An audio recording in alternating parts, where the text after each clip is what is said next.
Henry. How are you doing? You know how it goes. It could always be worse. The war might be over, but the stench of it doesn't fade so easily. And more to the point, how are you, sir? I'm sorry you had to abandon your fortress. It breaks my heart, too. To think I wanted to get out of here not long ago. Foolishness. But that's behind us now. Life goes on. Anyway, sir, I don't mean to be rude, but I doubt you just want to ask how I'm doing. No. You're right. Let me get to the point. I need help with something, but I have no one to ask, even though I know you have a lot on your plate. I'd be happy to offer my services. What's it about? An old friend of mine reached out to me, Albik of Unichov. Does the name ring a bell?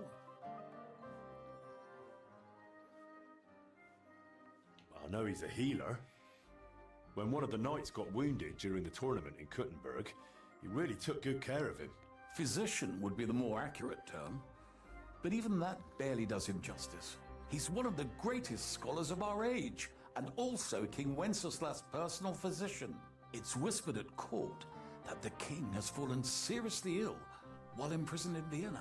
Sigismund focuses on plundering his kingdom, and Wenceslas's health hardly seems to concern him, does it? Maybe. Damn. That does sound serious. When Master Albik heard about it, he decided to act. He wants to go all the way to Vienna to see the king? No. For now, he's heading to Sedlec. Abbot Jan holds considerable influence at Sigismund's court. Albik wants to visit him and ask for his intercession. Nah, I don't like it. If the abbot is allied with Sigismund, he might want to detain Albik, or blackmail him. I feel the same, but Albik won't be talked out of it. He sees helping the king as his highest duty. And how does all this concern me? As I said, it's a matter of security. God forgive me, our king's health is of course above all. But right now, I'm more worried about Albik. It took some effort, but I convinced him to wait, at least until I find him a reliable escort. And believe me, it Привет, wasn't Витя. easy. That mule's Ну да, got a вроде как scholar's head, завтра. but it's a stubborn one. Если ничего это... Если, в общем, Максим опять с холодильника холодной ветчины не съест. Или что-нибудь такое. 6 часов вечера. So, if I've got this straight, you want me to escort Wenceslas's court physician to the Sedlec monastery, where they don't usually let anyone in, and the abbot is as thick as thieves with Sigismund, so Albik, who was dead set on going himself, can try to get access to the imprisoned Wenceslas. No, actually, yes. That's exactly it. All right, I'll go with Albik. Last time I was at the monastery, it was quite an experience. Experience? That's a long story. So what do you want me to do? Stop by Albik's place, will you? He lives across the street with the quack. And give him this letter so he knows I'm sending Давай, you in Бузер. person. Tarmark, Пока. apothecary. All right, I'll go find him. Good luck. I'll be in your debt.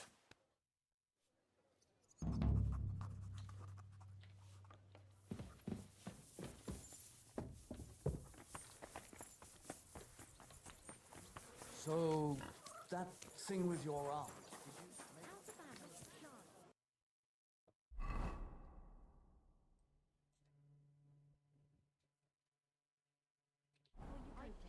You wouldn't believe how small a big house can feel sometimes. But you've got a heart of gold. There's no denying that. They had nowhere else to go, but at least they're safe.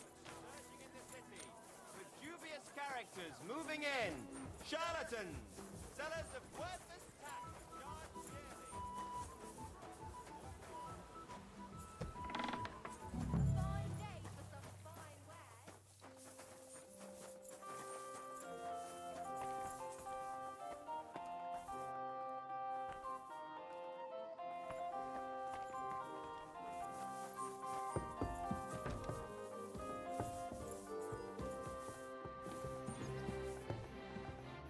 afternoon.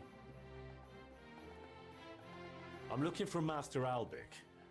I heard he lives here. That's right. But he's not in at the moment. What do you want from him? I've got a letter for him from Lord Peter of Pisek. Do you know when he'll be back? No idea.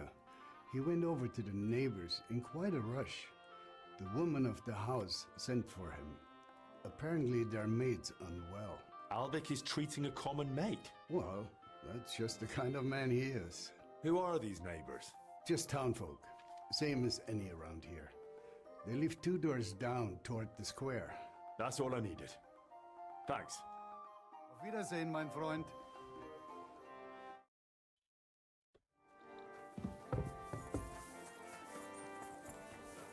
Not I! Should I? This should be the house Albic went to.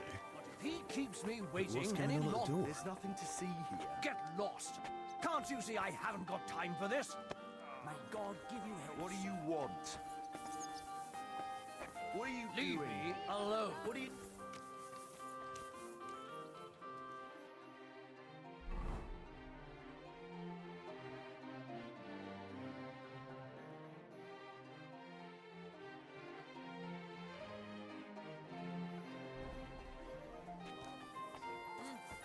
Greetings.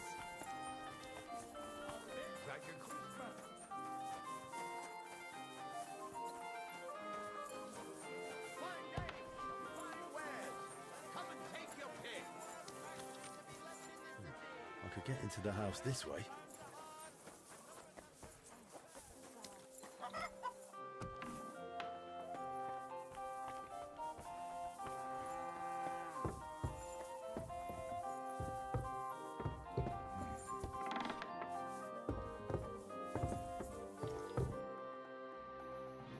Master Albic? Shh. I was sent by... I don't know how you got in, but be quiet now.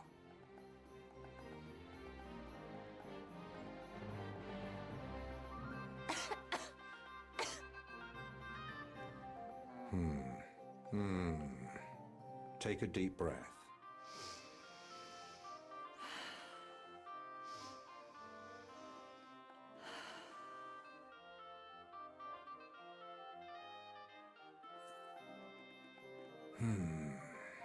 All right. Your breathing is improving. It still hurts in the chest, sir. Like a horse sat on me. A nettle compress will get your blood flowing. It'll ease off. Ribs aren't broken and the lungs sound clean. I have a potion made for you. Take it every morning and night, and stay in bed for a few more days. But, sir, who'll see to the house? Who'll cook? My mistress won't allow. I'll speak with her. What you need is rest.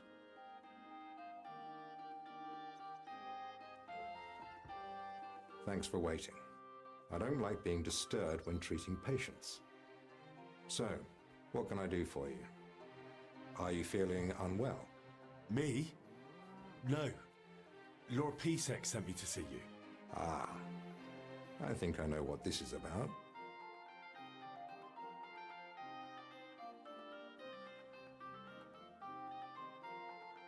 If I may ask, what's wrong with her? She suddenly collapsed with chest pain, passed out while carrying a bucket from the well. I hope she gets better soon. Me too. But you didn't come about her, did you? What's the ruckus out there? Just another rich man trying to force his way in. Refuses to accept that coin isn't everything. You refuse to treat him? Not at all. I'll see to him when I've got time. I'm here as a messenger. Sir Peter of Pisek gave me this letter for you. Really? Let's have a look. Here it is. My name's Henry, and Lord Pisek says I should escort you to the monastery in Sedlitz. Yes, yes. Peter and I had a bit of a disagreement about this matter last time. Look, Henry, I appreciate your offer, but I don't think I require your services. Either way, you delivered the letter, and I am sure Lord Pisek will reward you for that.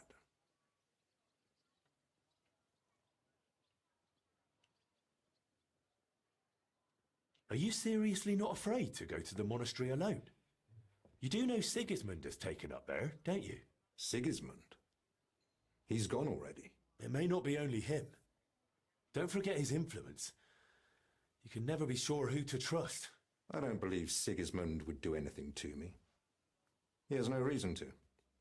And he doesn't act rashly. In a way, he actually owes me.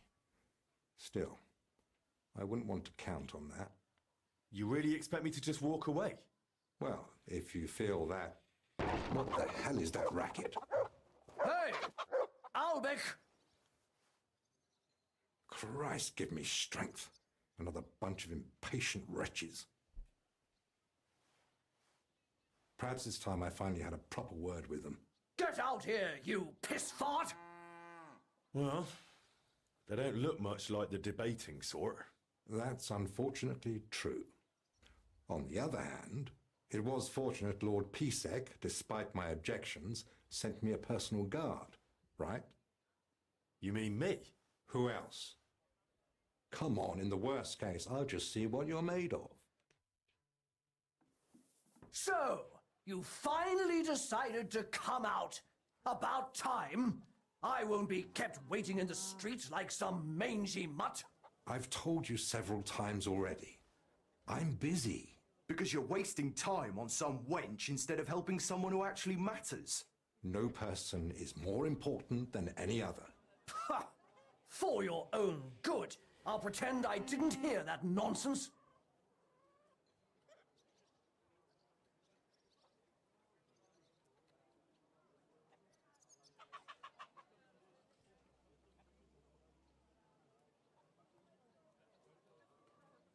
Calm down, sir.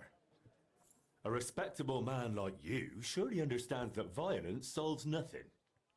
If you harm Master Albic, who will help you with your, ailment then? And I'm supposed to let myself be treated like a doormat? Of course not. But this outburst isn't exactly dignified either. Go home, and Master Albic will come to see you soon. All right, let's go. Good gracious. Henry, that was impressive. Hats off. Perhaps it truly would be best if we went to the monastery together. So, shall we go?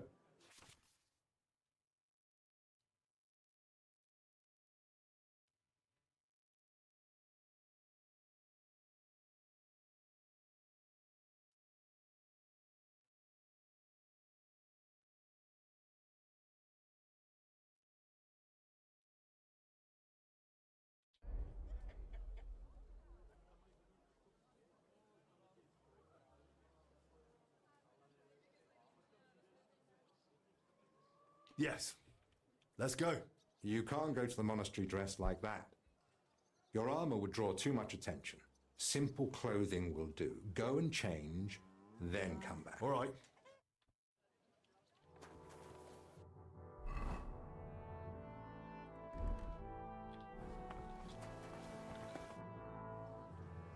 I'm ready. Excellent. There's nothing keeping me here. Let's go now. I'll just grab a few essentials. All right then. I think we can go. I've got everything I need. And you? I'm ready too. Let's go. Off we go.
Father Abbot. Albert, my friend. Christ be praised.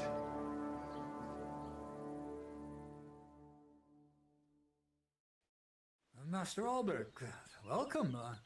I admit I didn't expect we'd meet again so soon. But at the Italian court, I told you I needed to speak to His Majesty. I know, of course. But after what happened, and now with what's going on here, nonetheless, King Sigismund has already returned to Hungary. My friend, we both know your influence reaches well beyond the monastery walls. And so does yours. In any case, you can gain access to Sigismund's court on your own. We both know how. That matter still hasn't been settled, Albrecht. The king cares about it. Actually, forgive me.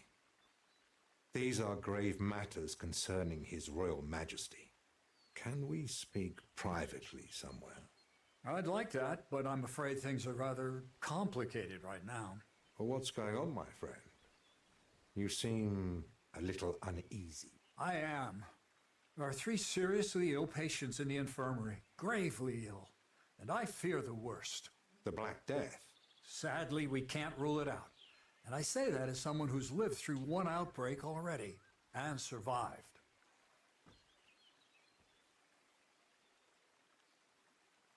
Well, does it look like the plague? You think I'd be alarmed over nothing? I pray it's not the Black Death, but as I said, we can't rule it out yet. And who are these 3 patients? 2 are members of the monastery, Confessor Stephen and Brother Yaroslav, who works in the scriptorium, and one of the maidservants.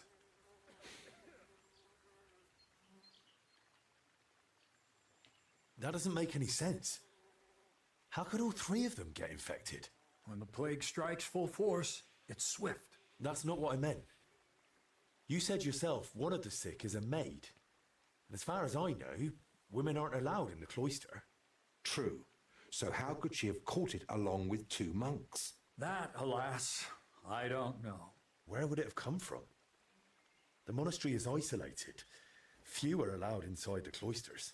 Before King Sigismund decided to stay here, we took in many folk fleeing his army. We gave those poor souls food, shelter. Some of them washed in clean water for the first time in weeks. And in poverty, hunger, and filth, all sorts of illnesses thrive. On top of that, there's construction going on inside the church. There are all sorts of craftsmen and laborers in the monastic courtyard. What are we going to do, Albik? We'll go and see to the sick, of course. Then there'll be no reason we can't speak to the abbot in private about our matter.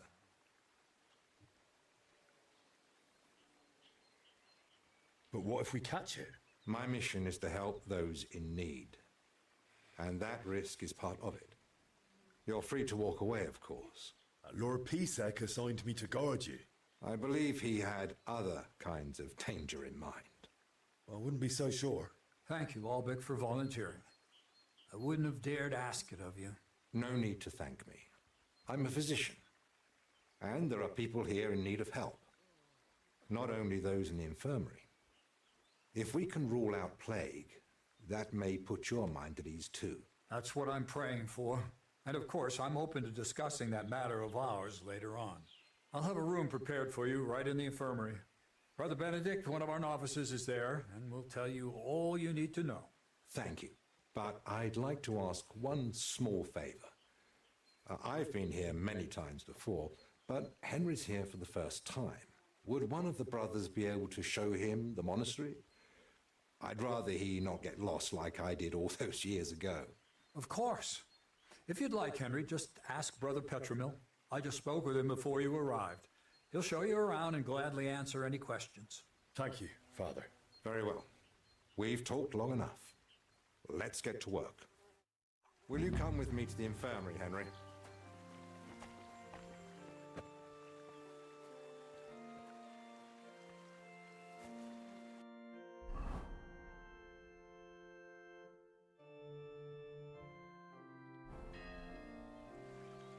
don't have all day.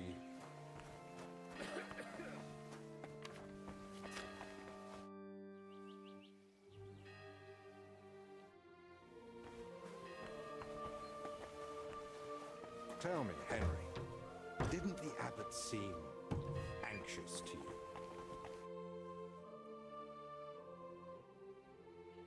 Since we're spending time together, why don't you tell me more about yourself?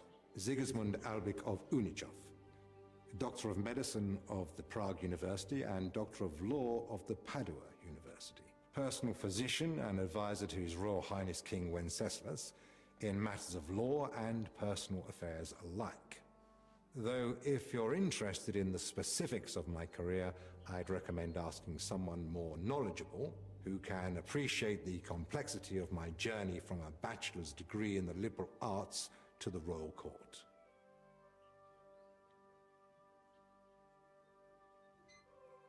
How did you come to treat King Wenceslas? My talents and abilities speak for themselves. Not long ago, when I returned to Prague from Padua, word quickly got out that a capable physician had arrived. People started coming to me with all sorts of troubles. Then one day, the royal carriage stopped in front of my home.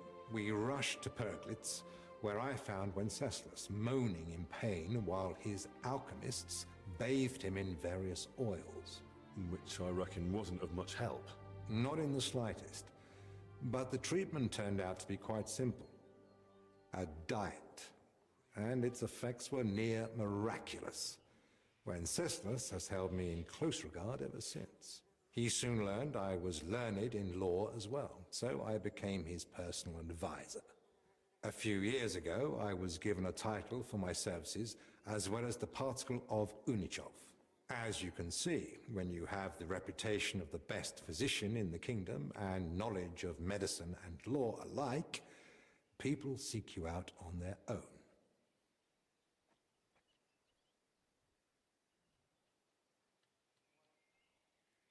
Thanks. For the beauty of your creation and your care for us. Amen.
It's your bloody fault anyway.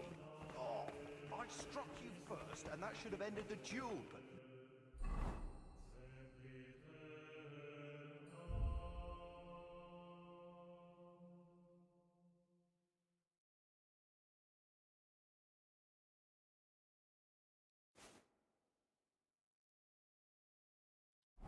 You just had to have the last blow, didn't you? So, this is the confessor. What do you make of it, Henry?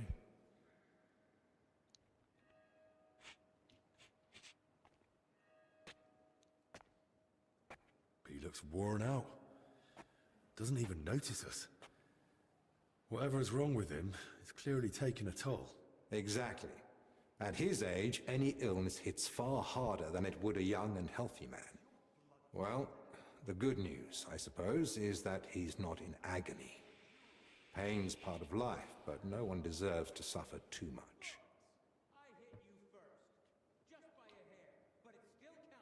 Compassion, Henry, whether for the suffering or even the enemy, is part of every good physician's character. Unfortunately, not every physician is a good one. Albek? Albek of Unichov? Zacharias? What are you doing here? Wherever His Majesty goes, I must follow. You know how it is. But why aren't you in Padua, studying? Have you been missing your homeland? I was summoned home for urgent matters. And since I'm here, the abbot asked for my help. Ah, yes. This plague he's so afraid of. Plague? Do you believe it? Am I such a poor teacher? Of course not. But until now, it was just my word against the abbot's. In other words, I am truly glad you're here, my friend.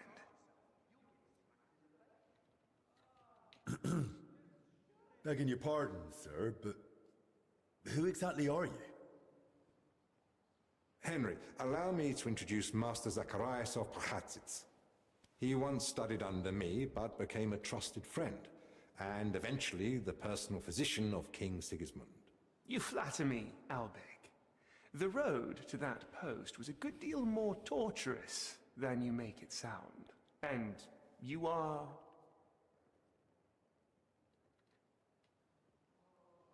Henry of Scalise. I'm here at the command of Sir Peter of Pisek, serving as Albic's aide. The Lord of Sukdol wouldn't even have let me come here without a proper escort. And I'm the one who's supposed to be stubborn. Quit complaining. You might find an aide like him more useful than you think. Anyway, this here is Dinesh. He didn't come entirely of his own will either, but he's proven a reliable man. Dinesh Latskvi, gentlemen. Well then, now we all know each other, shall we finally return to the matter of the patients? Zacharias, I presume the abbot summoned you for the same reason as me. Aye, though I've only had time to merely examine them all. All three share the same symptoms. It begins with weakness, then comes fever, rash, and later bloody diarrhea. By far the best off is the confessor here. He can still talk. The maid and the translator from the scriptorium are much worse. They sleep most of the day. And when they do speak, it's nonsense, because they're delirious with fever. Right. In that case, first we need to bring down the fever. Have they given you anyone to assist? Yes, Benedict. He's a novice and a bit odd, but he knows more about alchemy than most. We'll need linen and clean water for compresses. Pre-boiled water is best. Have you got chamomile decoctions? Benedict brews a fresh batch every evening. And what are they feeding them? Mostly bread, fruit. Yesterday they had fish, but they haven't eaten much of it.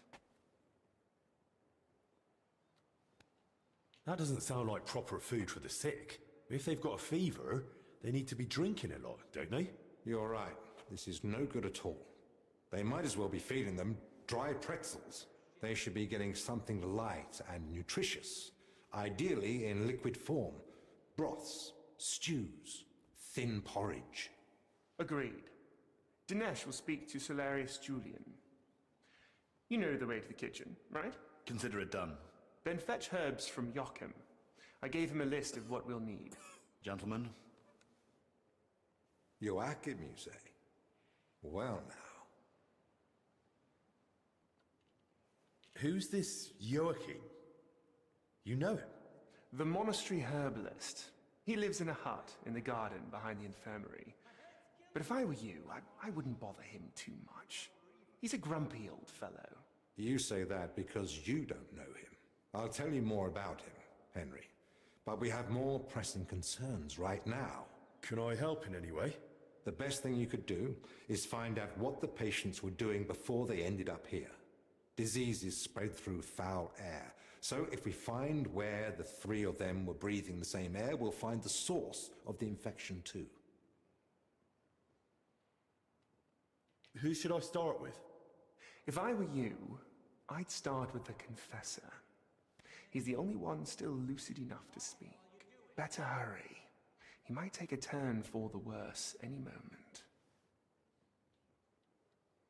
Who should I ask about the maid? As far as I know, her name's Blesner. She gets her work assignments from Steward Zdeneg. So I'd go and speak to him. And apparently, she's got a friend here. She might know something too. Try and find her. Who might know the monk who was translating in the scriptorium? Everything to do with books is handled by the librarian. His name's Crispin. He likes the sound of his own voice, but if you're patient, he might tell you what our patient was working on. Can I help with anything else? No, that's more than enough now. Once you've found something, come back. Maybe we'll have figured out more by then.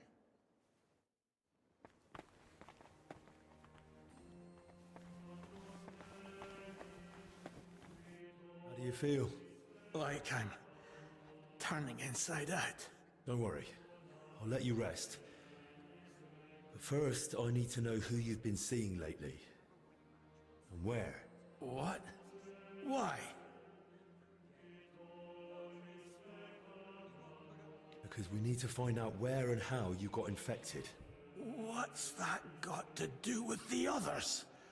The sickness spreads through foul air. Anyone breathing the same air as you might be at risk. You sound like you know what you're talking about. And I believe you've got your reasons. But I'm a confessor. I can't. I mustn't break the seal of confession or tell you what anyone confided in me.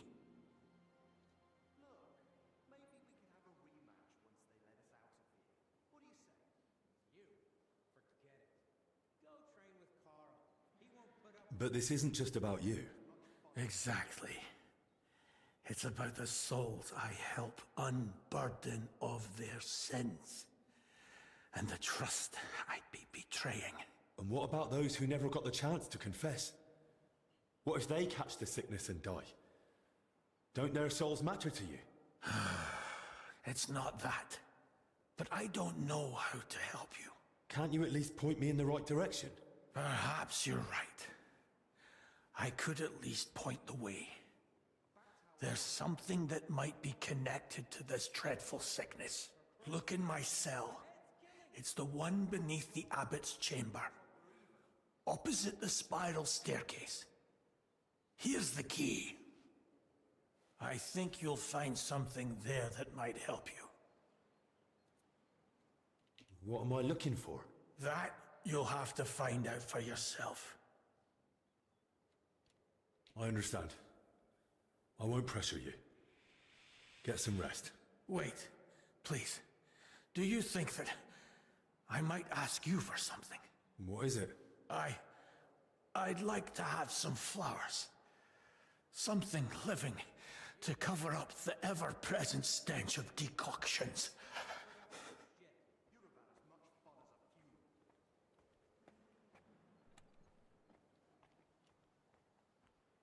I'll see what's growing nearby and bring you some. It'll brighten the place up a bit at least. Thank you, lad.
Give it a rest, for Christ's sake. My head's killing me. And my shoulder. It looks like we're even. Young man, could we borrow you for a moment? You well? Well, we're anything but, and won't be for a while yet. And it's your fault. What's going on here? It's about Slavek not knowing when to stop. Shut it, Yeshek. And you, young lord, what's your name? I'm Henry. And I'm no lord. All right then, Henry. Do you think you could settle this for us? We were having a training duel. Servant Brother Carl makes sure we don't grow idle here. Well, Slavek thinks he struck me first. I say it was the other way round. You're looking pretty battered for a training duel. Yeah, once we get going, it's no laughing matter. We've both got a bit of a temper. Either way, the fight should have ended the moment I hit you. If it had been a sharp blade, you'd be dead. Bullocks.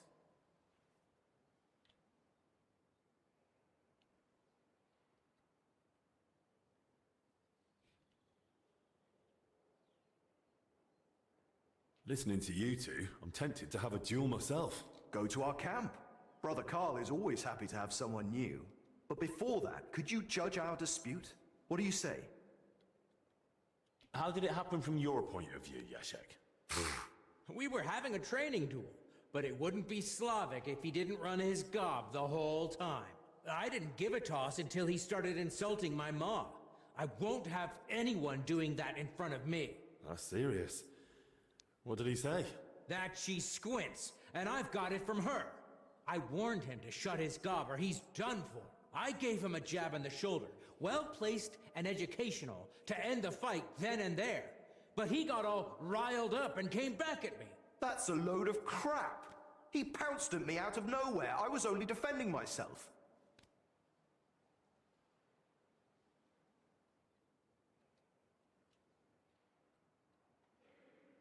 This bickering of yours is tiring. I'll tell you what I think, but then you'll both shut up. All right?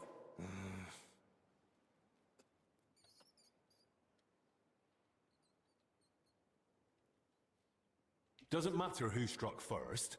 It was a training fight. Oh, it hurt like a real one. Yeah, I'll have a scar across half my head because of it. If either of you knew a master strike, you might have come off a bit better. Or at least one of you would have. Master strike? Your armed brethren probably call it a Meister howl. You deflect an attack and strike your opponent in one move. Oh, don't give us that. Nothing beats a good solid smack in the teeth. My thoughts exactly. We could still have a bout though, eh, Yeshek? Once they let us out. I'm still pissed at you over the last one. Oh, come on. I didn't mean that stuff about your ma. I've never even seen her. And anyway, I'm glad I ended up in the infirmary with you. What more do we need? Yeah, no Ludolf breathing down our necks day in, day out. Who's Ludolf? Our commander. Tough, strict, but fair. He's the only real knight among us, really. Came from Marienburg. That's a castle belonging to the Order. It's supposed to be massive. I'd love to see it one day. I haven't set foot outside Bohemia in my whole life. Don't worry. You'll see it when we march out of here. But till then, we're stuck here for a while. Well, I wish you both a swift recovery. I'll be off now. Thanks. By the way, if you run into Brother Carl, tell him not to take it to heart. We brought it on ourselves. He's a good man.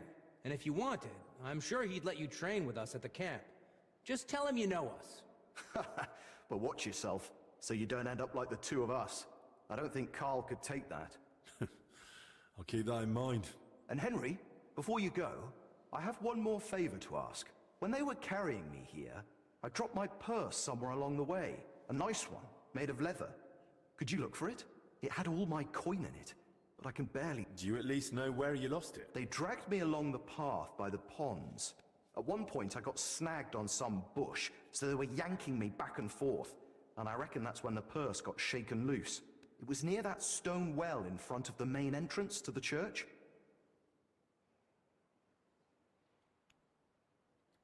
All right, I'll have a look. Maybe no one's picked it up yet. Thanks. I'd be grateful.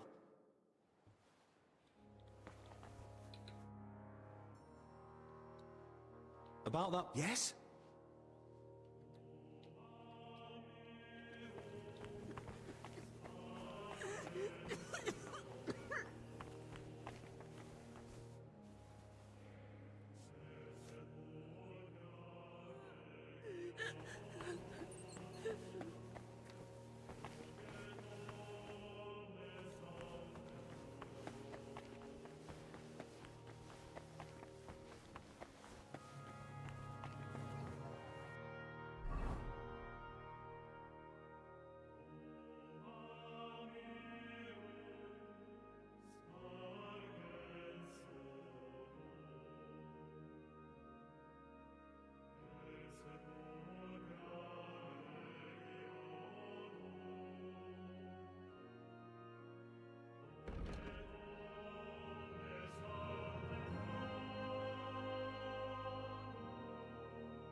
It's... What's the matter? Do you need me to take you to the infirmary?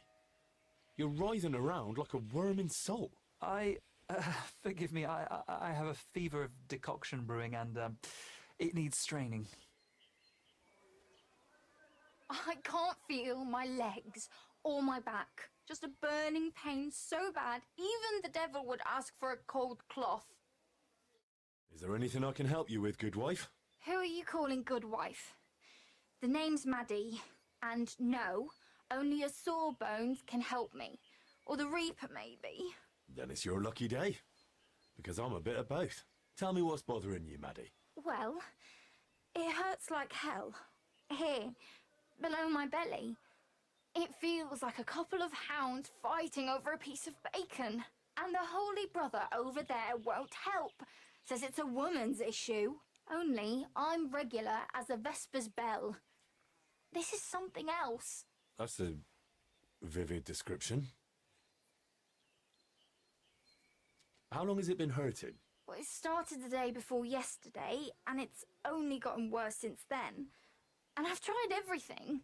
Calamus, yarrow. I even prayed to Saint Benedict and rubbed garlic on my stomach. I even tried hanging from a ladder upside down so it could pass through me. All for nothing. And I almost bashed my head getting down. What were you doing before it started hurting? Working like a dog I was. Who said I wasn't? Zdeněk? Alright, so I sat down on the stairs, just for a little while. My legs were killing me. Besides, those stairs were bloody hard. And ice cold too. It's a wonder I didn't freeze in place. Alright, enough. I get it. Alright. I'll try to help you somehow.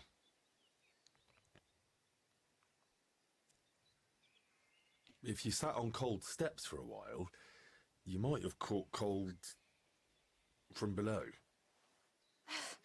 Whatever it is, I just want it to stop hurting. Sakura. Let them rinse me out with holy water for all I care. Or at least tie a knot in my guts, or I swear they are gonna come spilling out.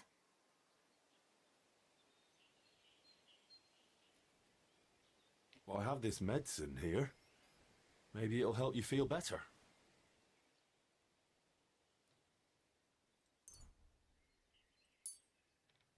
Here. If it's as strong as it smells, you'll be back in fine fettle in no time.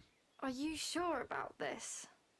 This looks like the stuff I had to gurgle that one time when I ate too much bacon. But, alright then. I'll hand it over before I give birth over here. What the... Holy Mary, did you hear that too? It's coming from my belly. That swill must be coming back up. What did you do to me? Now I need a bucket for each end. If this is relief, I prefer the pain.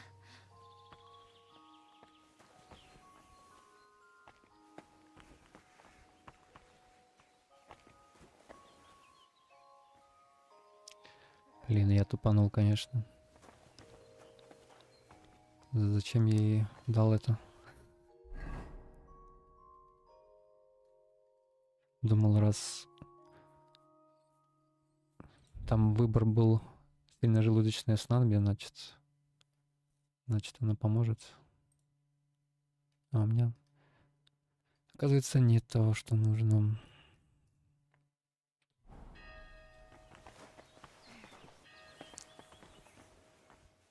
It's like my own guts turned against me. Бедная Мадла.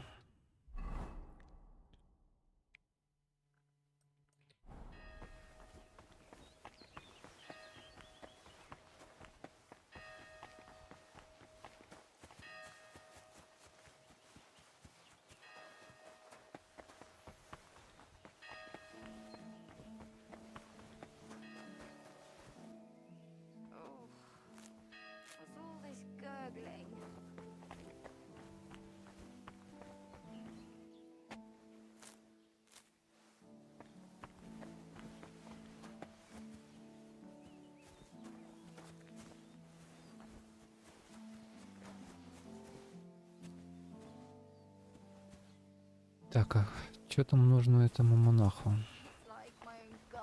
Какие именно цветы?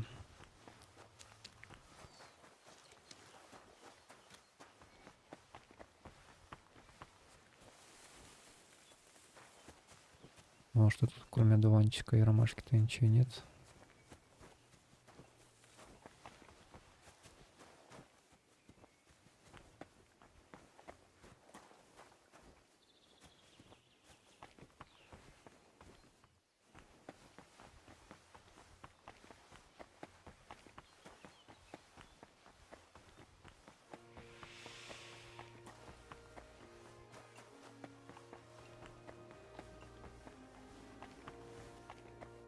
Brought the flowers you asked for. May the Lord reward you.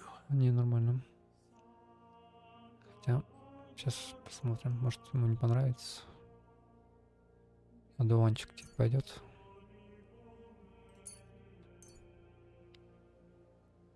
Недостаточно приметов. Ромашка. А, мне 5 надо.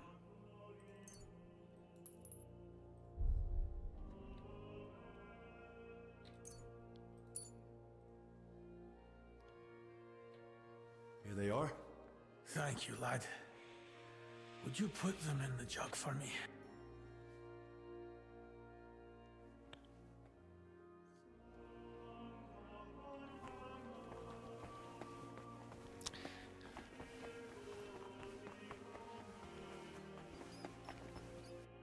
Класс, музычка еще такая церковная.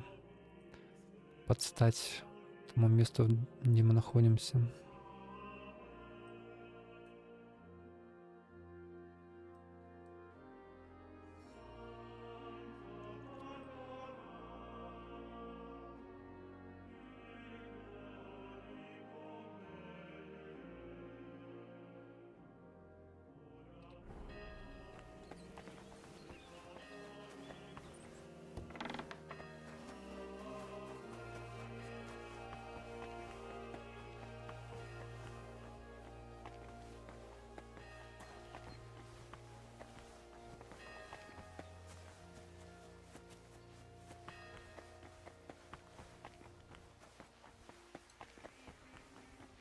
I'm always glad to see polite people like you.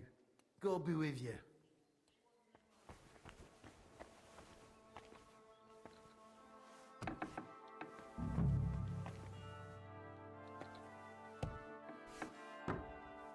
There's not much here.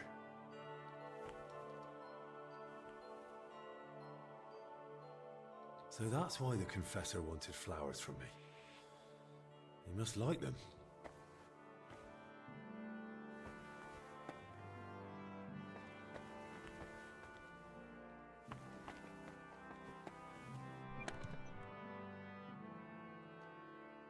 Where the hell did the confessor get so many valuables? Something doesn't add up here.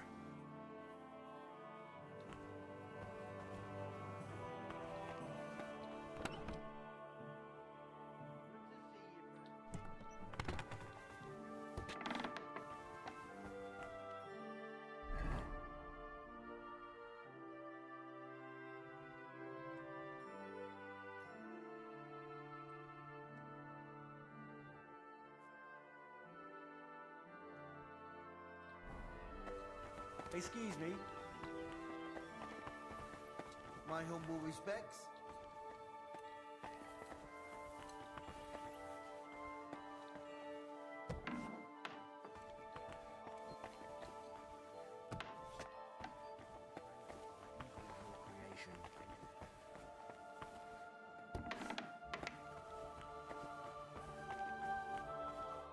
Greetings. What would you like? Your brother Crispin, right? I'm here about Yaroslav. I heard he works here as a translator. Ah, yes. Poor Yaroslav. I pray daily for his recovery. God has blessed him with an extraordinary talent and a sharp mind. It would be a terrible loss if... But no. Such thoughts help no one. And who are you, anyway? My name is Henry. I'm helping Master Albic in the infirmary. Very well. What do you want to know about Yaroslav?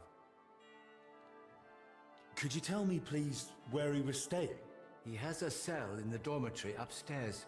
Go up the stairs in front of the scriptorium and turn right. Then it's the 5th cell from the door. Thanks. I'll take a look. What exactly was Yaroslav doing here? He's working on a translation of a book that came to us all the way from Genoa.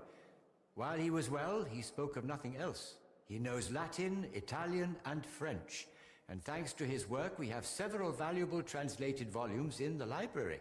What book was he translating? It's called The Decameron. And what's the Decameron about? I've not read it myself. I'm not as well versed in Italian as Yaroslav. I was waiting for him to finish the translation, but he spoke of it as a groundbreaking work of indescribable value. He even believed it might one day uplift the Christian people beyond their worldly suffering.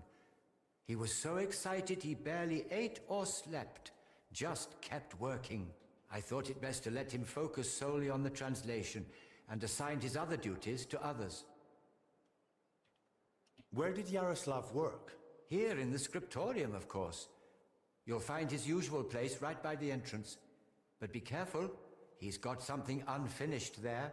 He's spent so much time on it that it must be nearly done by now. It'd be a shame to ruin it just before completion. Don't worry. I'll be careful. Who here knew Yaroslav best? Most likely, Brother Celestine. He helps with copying books too, though he doesn't have nearly the same talent. Celestine, you say? I should speak to him.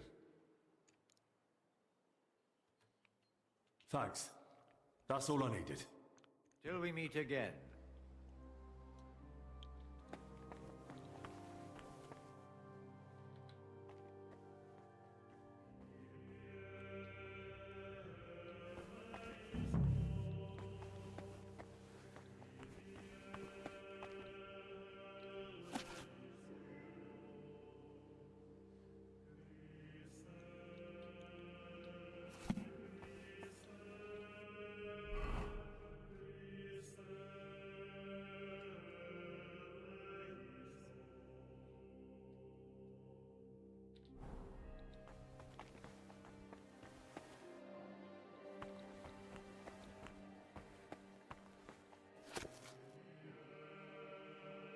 It's almost empty. What was Yaroslav working on all those days?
Peace and justice.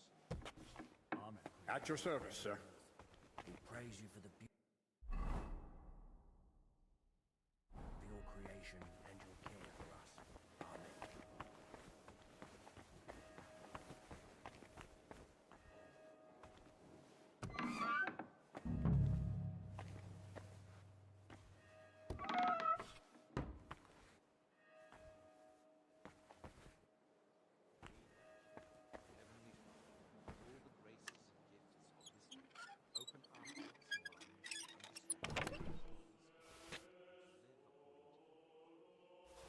Plans of the cellars. What did he need those for?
You're always welcome here, noble. My shoes are worn through, but apparently we can't spare the leather either.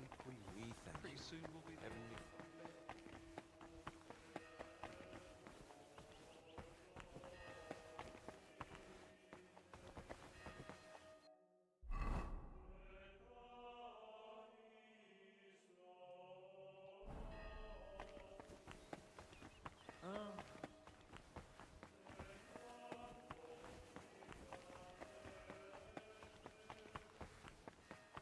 Greedy?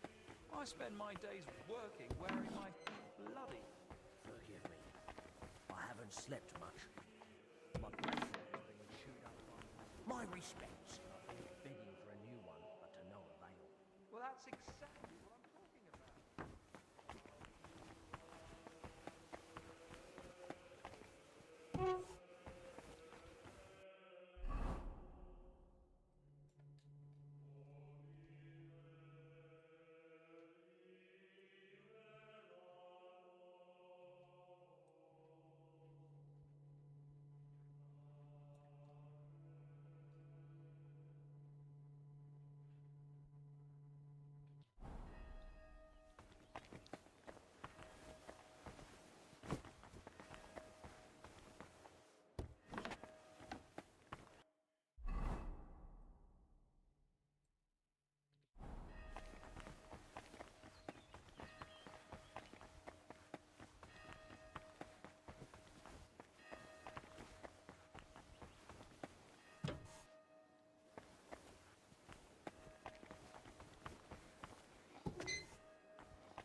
My humble respects. World of peace and justice. Amen. What do you know about Brother Yaroslav?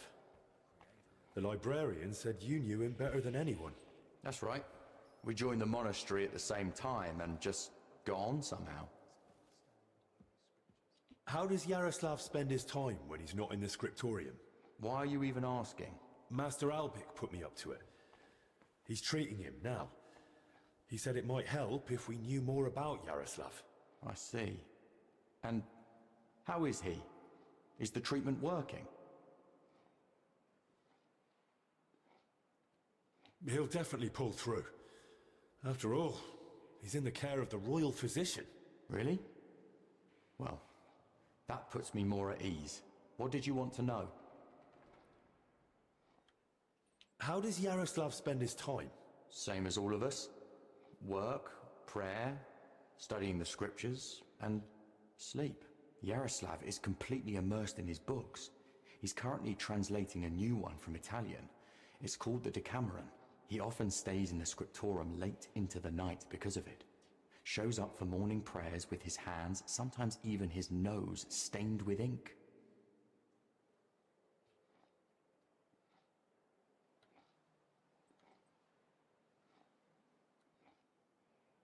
Really?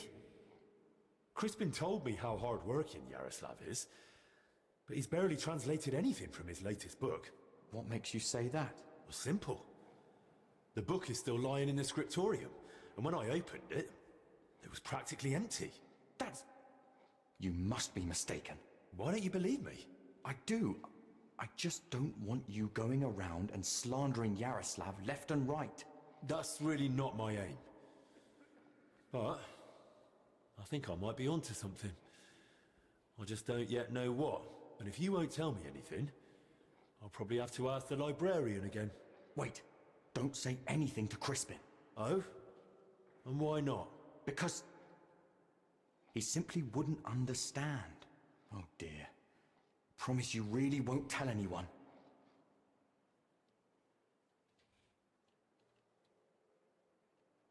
Word of honor. Now talk. All right. I just hope Yaroslav forgives me. One night, he accidentally woke me. The door to his cell creaks horribly. I already suspected his translation was taking oddly long, so I followed him that night. At first, it looked like he was heading to the scriptorum, but after he went down the stairs he turned right and went down into the cellars. But when I went in after him, I couldn't see him anymore. I lost him in the dark. And you've no idea where he might have gone? Not a clue. As far as I know, it's just barrels of wine down there. And empty wine barrels. Why didn't you want to tell me? Because I just don't want Yaroslav to get expelled from the monastery. Just for going to the cellar? That doesn't mean anything. What if he was meeting someone down there? Someone no one's supposed to see him with. What, like a woman? Well, I once saw him standing in the monastery doorway with some wench, and they looked like they were having a grand old chat. And where exactly did you lose him, in the cellars? In the corridor leading to the scriptorum, at the passage to the stairs to the lower level. There's just one more thing I'd like to know. Has Yaroslav spoken to Brother Stephen recently? About confession, maybe? I don't think so. Yaroslav doesn't neglect prayer or fasting, but he only rarely resorts to confession. So you mean he sins, but avoids confessing it? He hardly sees anything as sin. How can I put it? He chose a life of asceticism, but he's not afraid to live. He once said, why would God create the world if he didn't want man to discover it? The wench you saw Yaroslav with, was her name Blazhena? Because she's now in the infirmary with that same illness. I don't know. I was mainly looking at Yaroslav. I don't even know any of the maids by name. That's enough for now.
Только что DS прошел.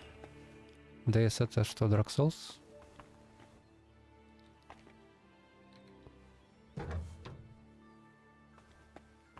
А, DLC. В кузню вернулся. Ну, молодец, поздравляю.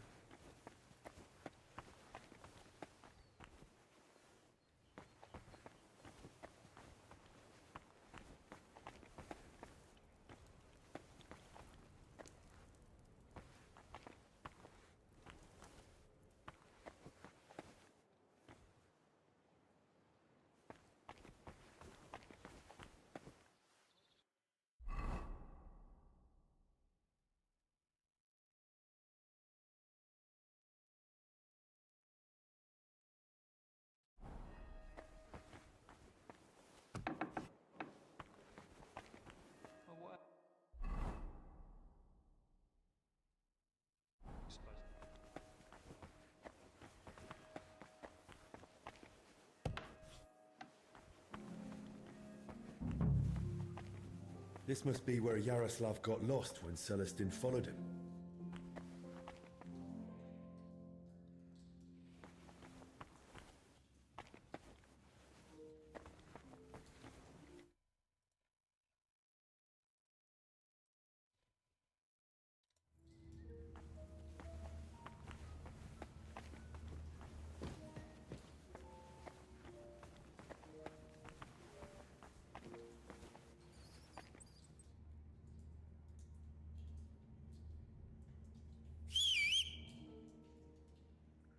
Блин, так как там доставать? А, на F, наверное. Или у меня факела нет? Есть.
There's wine in the air.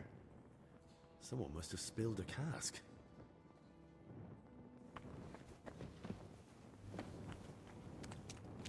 Someone's walked through the spilled wine.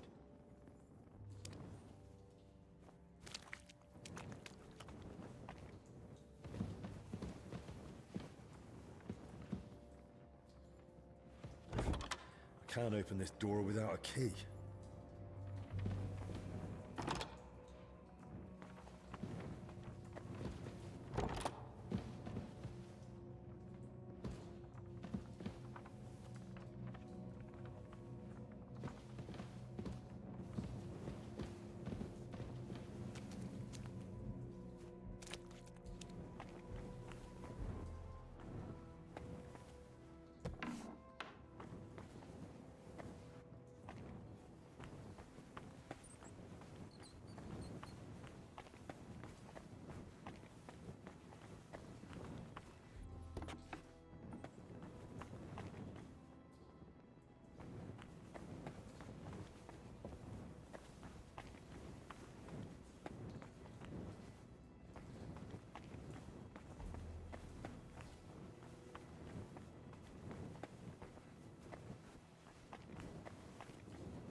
holy service. Amen.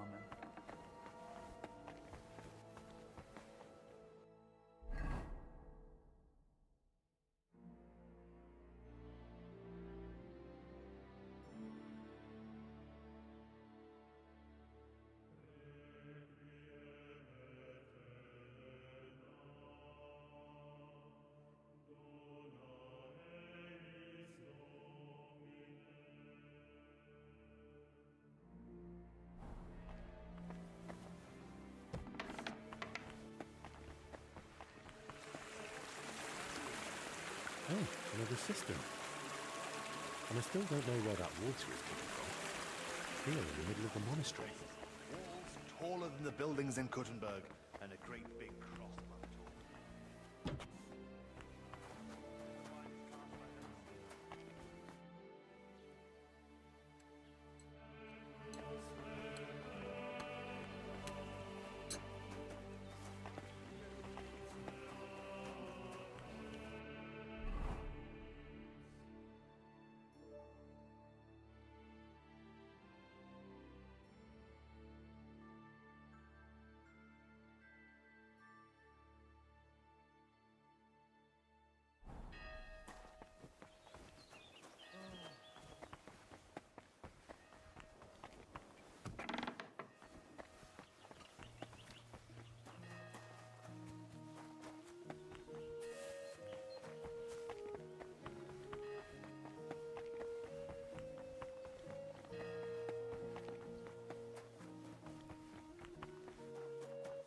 My respects.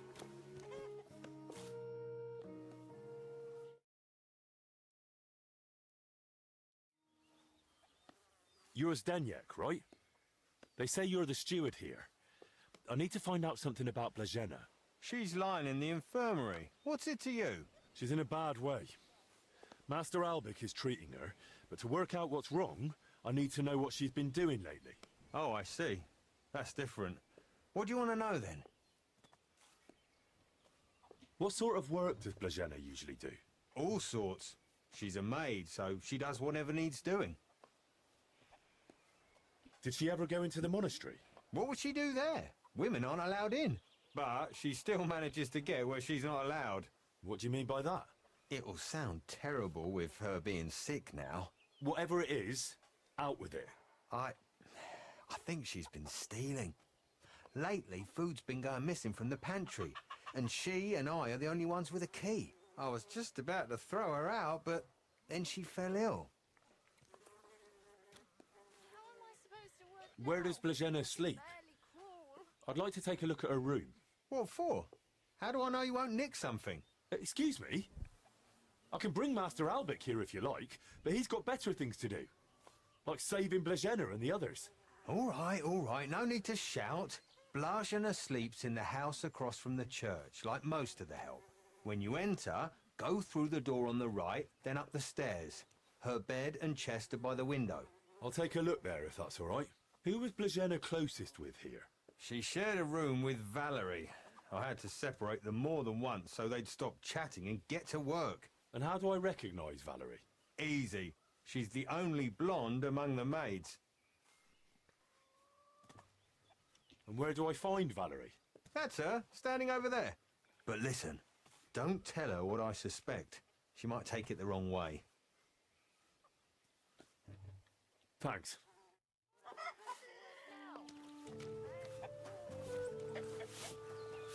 Greetings, sir. What would you like? I need to find something out about Blažena. And they say you know her better than anyone. Well, we share a room, but we're not that close, really. Why? I'm helping the physician treating her, and anything I find out could help. I spoke to the steward, but he wasn't very helpful. Zdeněk? I don't know. I doubt I'll tell you anything he hasn't already. What is it? Why are you suddenly on edge? When Blažena fell ill, I was there. I sleep right next to her. What if I caught it too?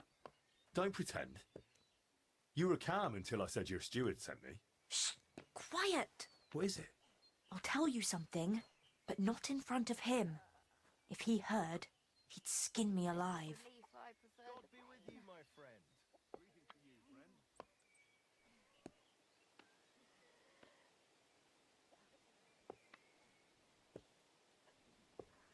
As long as I'm here, he won't touch you. You've got nothing to fear. That's just it. You're not here forever. One day you'll leave, and then what'll happen to me? I don't think Zdeněk will forget about me so easily. All right then. What did Zdeněk tell you about Blažena?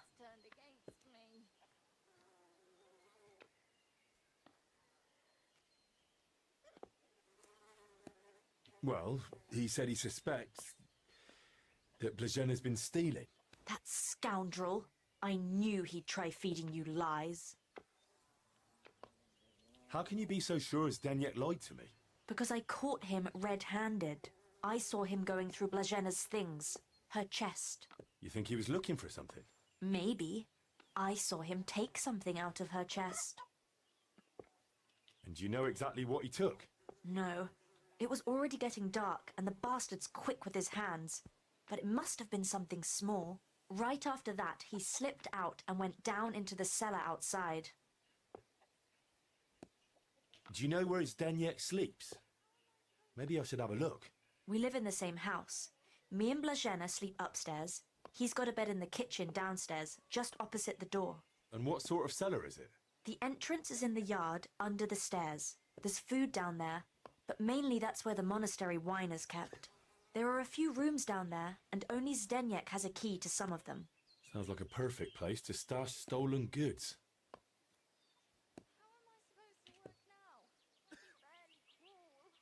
Where did Blažena usually go around the monastery? All over? Right, but that doesn't help me. Where did only she go? Zdeněk gave her the pantry key, so she was the only one who had access to it. And where is that pantry? That same cellar I already told you about. The one I saw Zdeněk run into. But why would Zdeněk lie about Blažena stealing?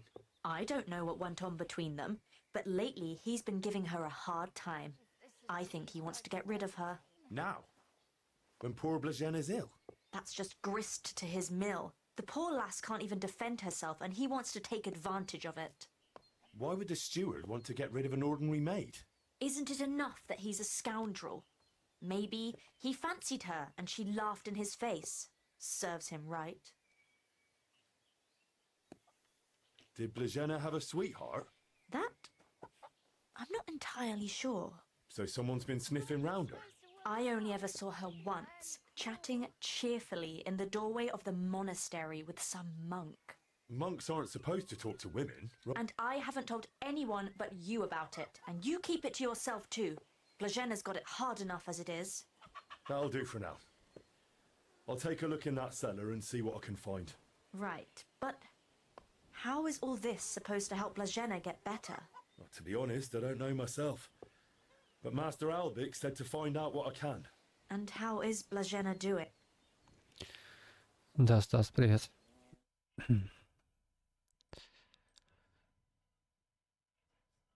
Так, все, чат теперь отображается.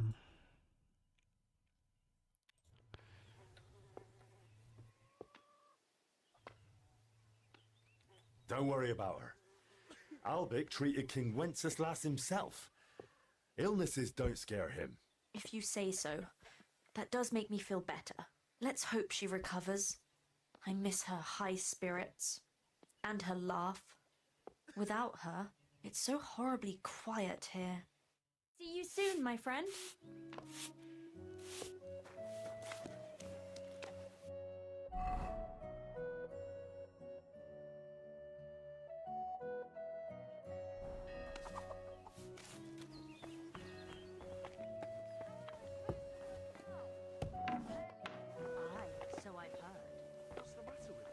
She had a terrible fever. The poor thing couldn't even get out of bed.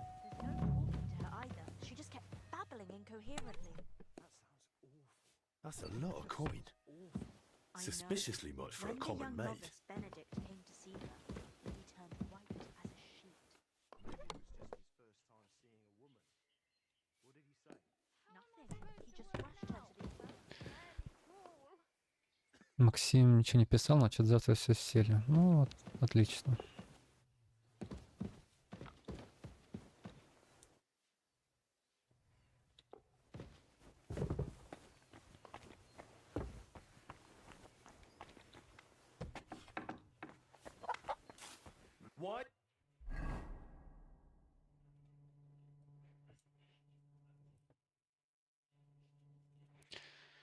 Так что ты подумал насчет взятой карты без героя?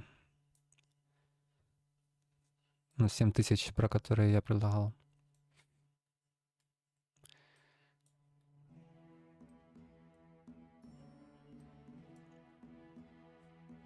Fooling around with that door. May God give you health, sir. Apparently they took Margella to the infirmary.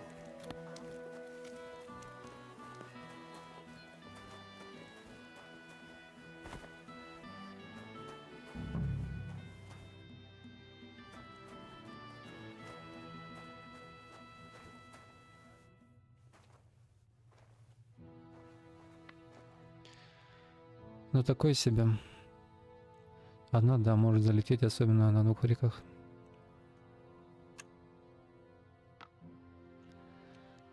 Откажусь, так нормально. Ну окей, окей.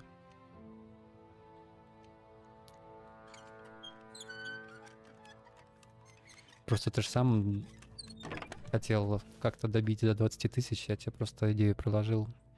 Я не настаиваю на этом.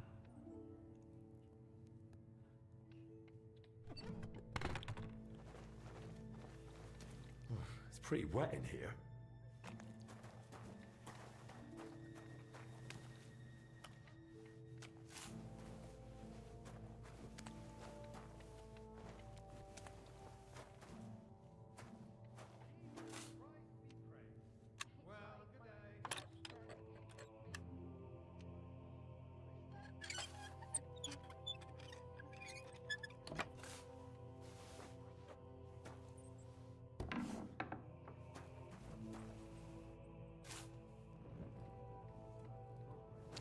Why is there wine spilled everywhere? An empty wine barrel. Someone's been hammering these barrels shut. Wine in a tub. But it looks watered down to me.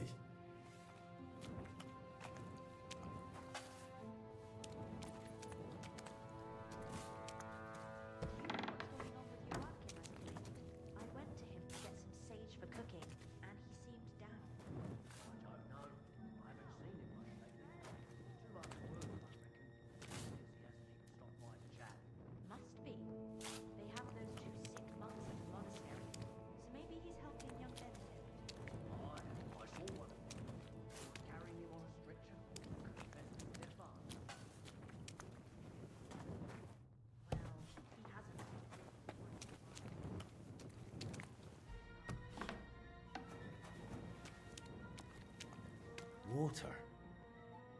That would explain why the wine's such a pale color. It must be seriously watered down.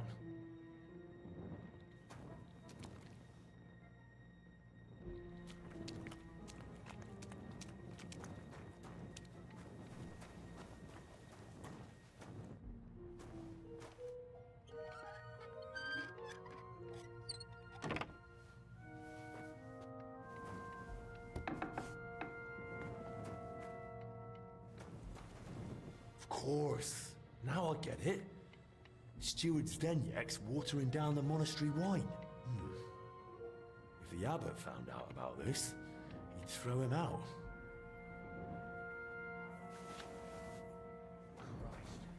What now?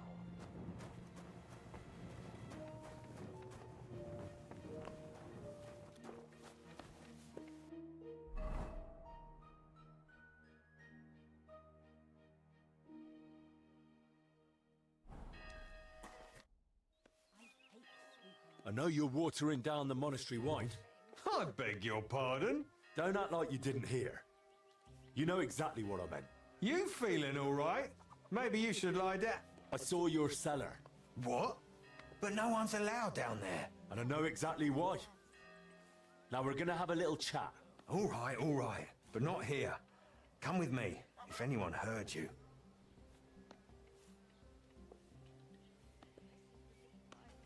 I'm not going anywhere with you. We're talking here and now. Oh, come on. No, come on. Shh, not so loud. But you don't want anyone to hear? Then talk. All right. I won't say another word. Just stop shouting. So what the hell do you want from me? Coin?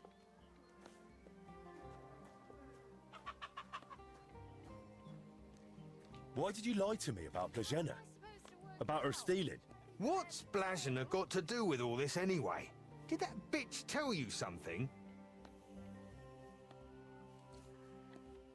Don't speak about her like that, you hear me? The poor girl might die. And anyway, why would she tell me anything? Because she figured it out too. One time I forgot to lock the cellar door behind me and she caught me at it. So that's why you lied about her? So no one would believe her if she gave you away? You're a right bastard, you know that? Go to hell. They say you were rummaging through her chest. And you took something. What kind of nonsense is that? Don't deny it. They saw you. So what did you take? I found a key in her chest. What key? What's it for? It's for the monastery cellar. You mean your cellar? No, it's the key to the cellar under the monastery. But how would Blazena get something like that? Women aren't even allowed in the monastery. Yeah, I don't know. Oh, Christ. And that's all you know? That's it, I swear. Then give me the key. I don't have it on me. So where is it? It's hidden, where I keep the silver from the watered wine. I figured you'd want something in return for keeping quiet.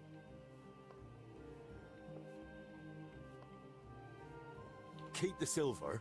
I just want the key. Really? Then it seems we have a deal. Come with me.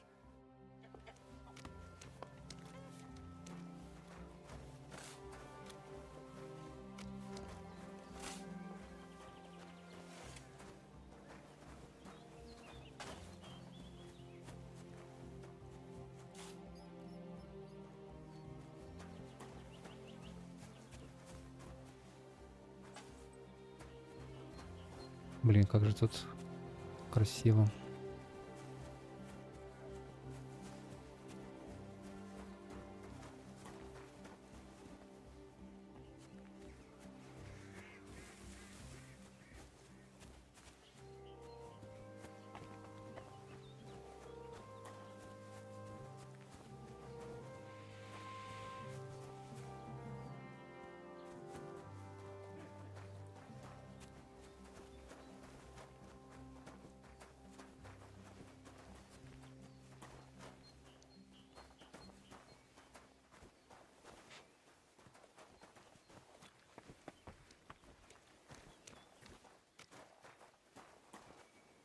Come closer. I don't want to shout here. So where's the key? Here it is. Just like I promised. Wait! Promise me you won't tell the abbot about the wine.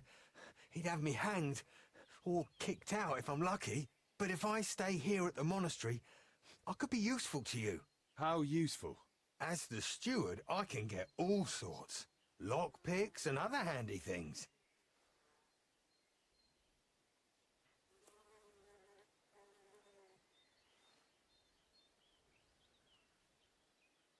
We'll see. I'll think about it. But now clear off. Excuse me?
God be with you. Keep the peace. We'll stay friends.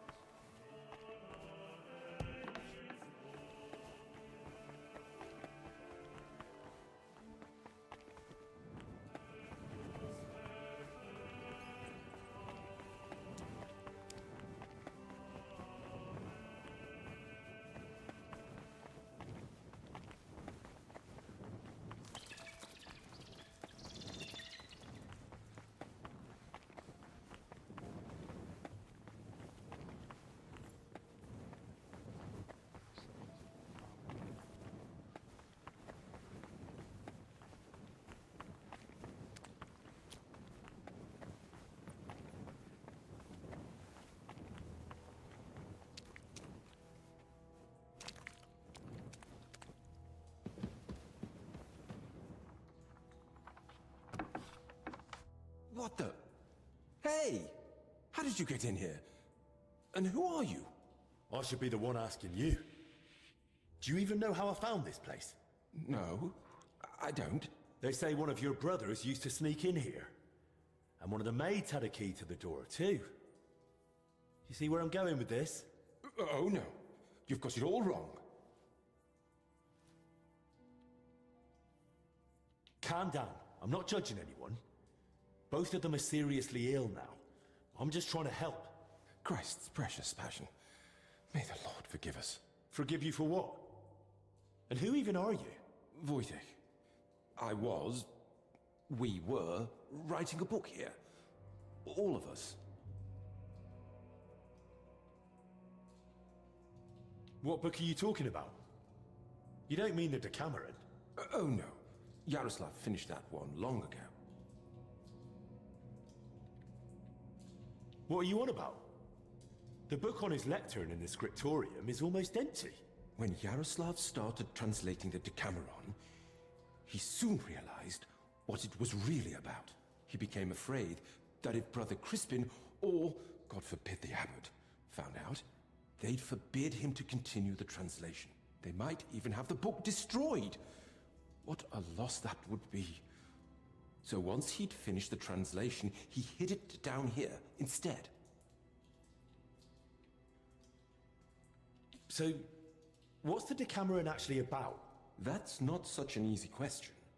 And you don't look like someone who came here to talk about literature. Then at least tell me why Yaroslav was afraid to hand over the book. Because it represents a new way of thinking. It doesn't focus so much on our Lord, but more on man. On human virtues, vices, good and bad intentions, and all the forms of love. Really? All of them? All of them. Mind you, the book pokes fun at the church a little. And you, as servants of God, were fine with that? It mocks your faith. I said the church, not God. There's a difference, even if not everyone wants to see it. Right. So what was Yaroslav working on down here then? The Decameron left a strong impression on him. He decided to write a book of his own, in the same spirit, to celebrate what is as valuable to man as love, or the spiritual life. He later asked Brother Ernest and me to work on the book together. And what exactly did Yaroslav want to write about? About humor, wit, laughter. About everything that can make a person laugh. Why would someone write about that, of all things? I thought books were meant to be about... Something lofty? Oh, something like that. Yaroslav believed that a sense of humor could help a person in hard times just as much as strong faith could.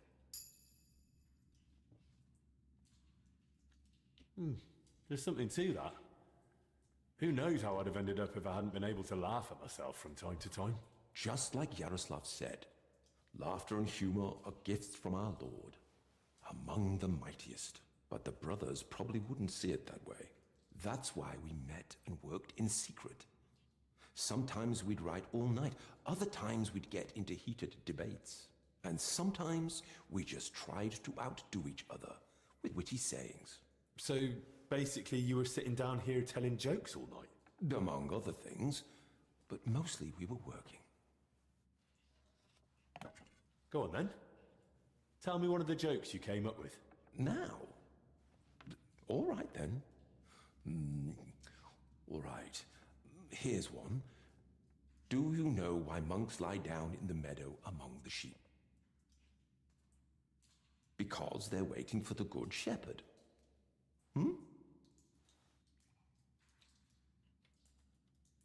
All right, that's enough. I'd like to ask you something else. Who helped write your book? Me, obviously Yaroslav, and brother Ernest, and also Blazina. And what was Blazina doing here? She's a maid. She probably can't write. And women aren't allowed in the monastery, are they? I didn't get it at first either. Why Yaroslav brought her here. If anyone had found out, the abbot would have thrown us all out. But I soon understood. Humor isn't just for the educated or wealthy, let alone just for men. Laughter belongs to everyone. How could we grasp its breadth with just our limited experience? So, this isn't about any sin? Blazina's just funny? More than that. Her laughter, sense of humor, her knack for knowing when to make a joke. It's a true gift from God.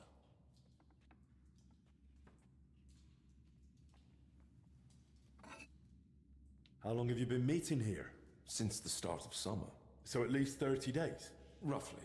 I don't remember exactly. Sorry. And how are you feeling, anyway? Are you alright? Yes.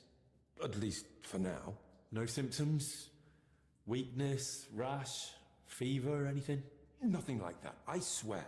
If you start feeling bad, report to the infirmary at once. Understood? Of course. Who exactly is Ernest? I don't think I've met him. One of the older brothers. He's in charge of all the building and repairs in the monastery. And do you know if he might have fallen ill, too? No idea.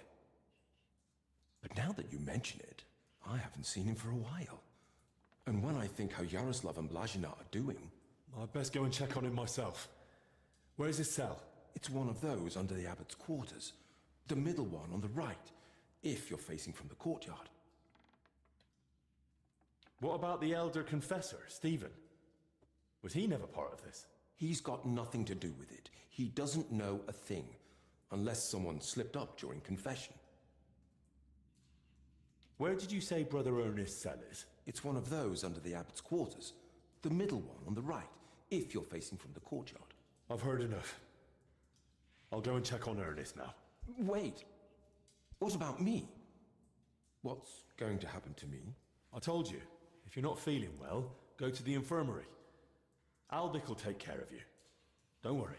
I meant our book. Please, don't tell the abbot about it.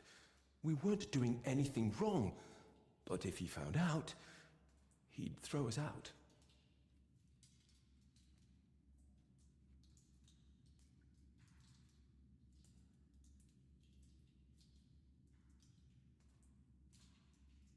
Why would I tell him?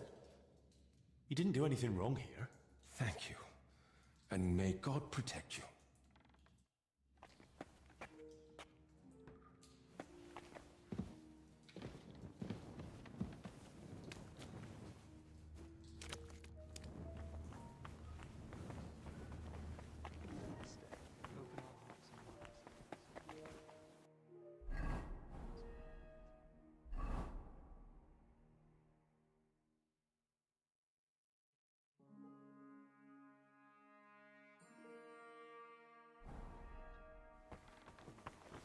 At your service, sir.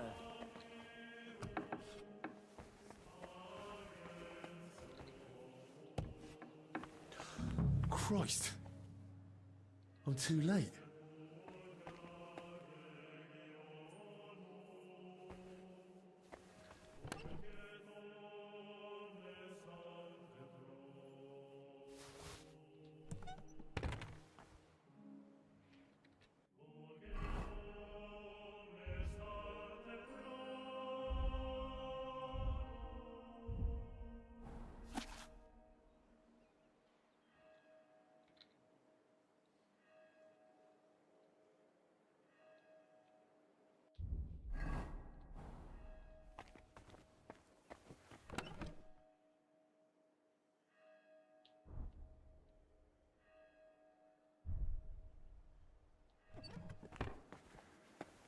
Some building plans.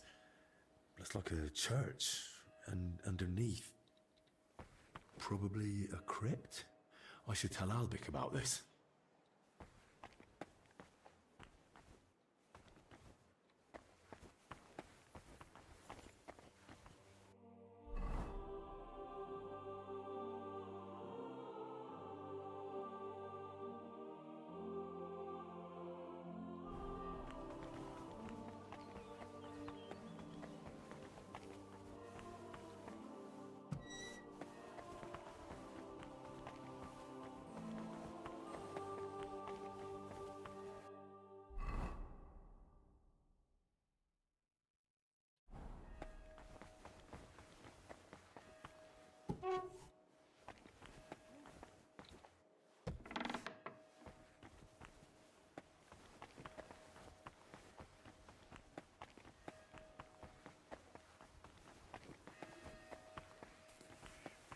God be with you. Keep the peace, and we'll stay friends.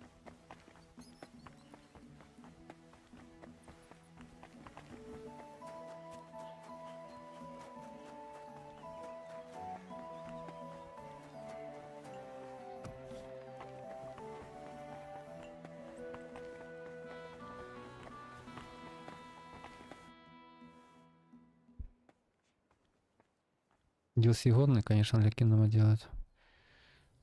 Ну, они нормальные во второй части.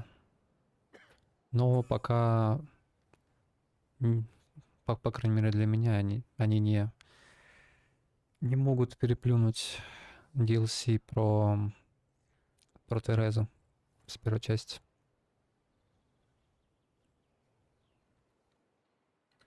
I found another infected. You're not the only one. While you were gone, they brought in several more. So, where's your sick man? With the Lord now. I found him too late. Lord have mercy. Do you at least know who it was? One of the monks. His name was Ernest. That's the second death today. Let's hope it's the last. The confessor's dead. Old Stephen.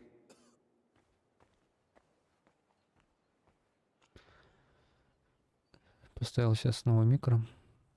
За свои бабки прям норм, я доволен. А, как-то на Ф, да? Помню, ты писал.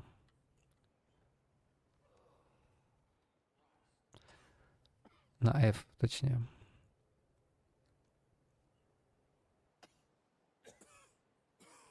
Don't blame yourself. I'm sure you did everything you could to Fine, help. да-да-да. We tried, but sometimes there's just nothing we can do. At least we know he's no longer suffering. And what about you? Did you find out anything about the others who are sick? Do they have anything in common?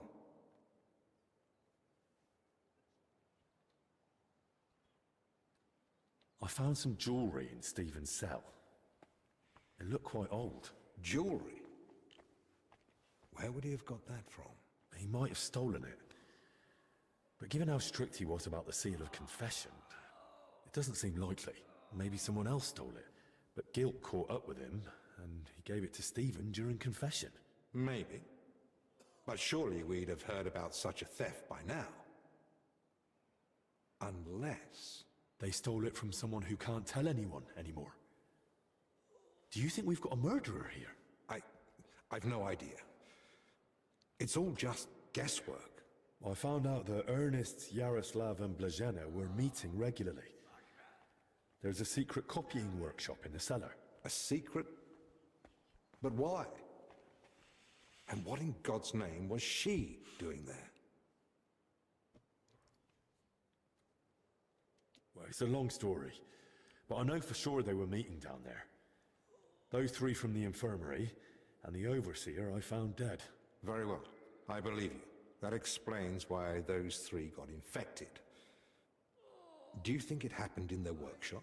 Did you notice dampness, mold, any strange smell or bad air? Nothing like that. It was damp, but the air was otherwise clean.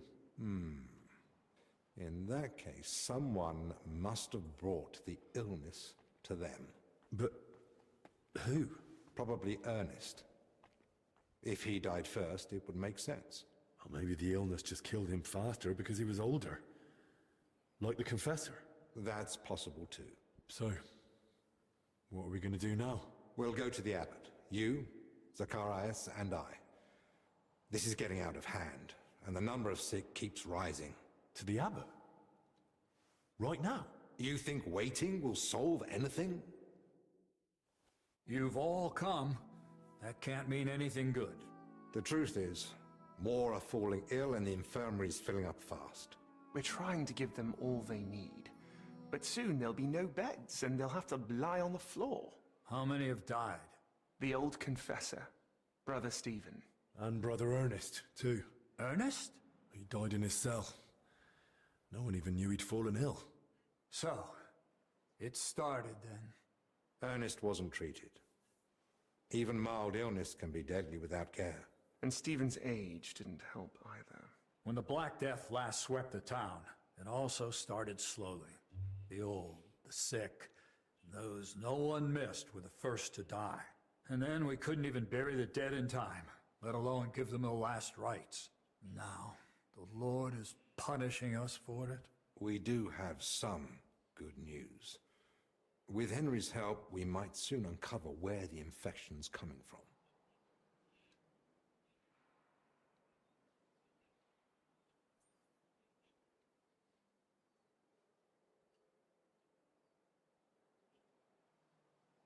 We know that Brother Yaroslav and that maid both met with Ernest, so the illness must have spread between them.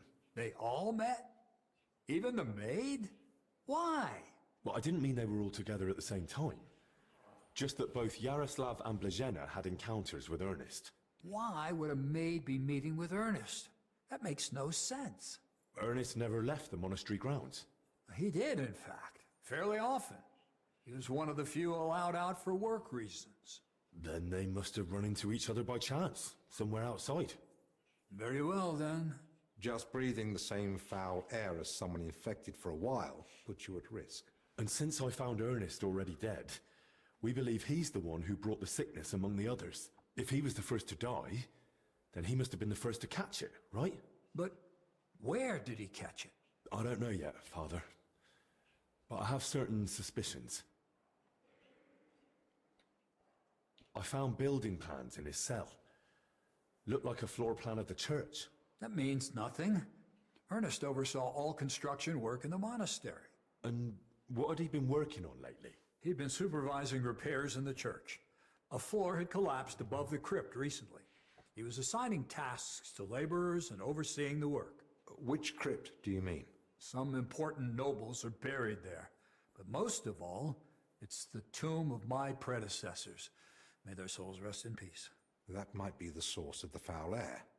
The illness could have spread from the exposed crypt.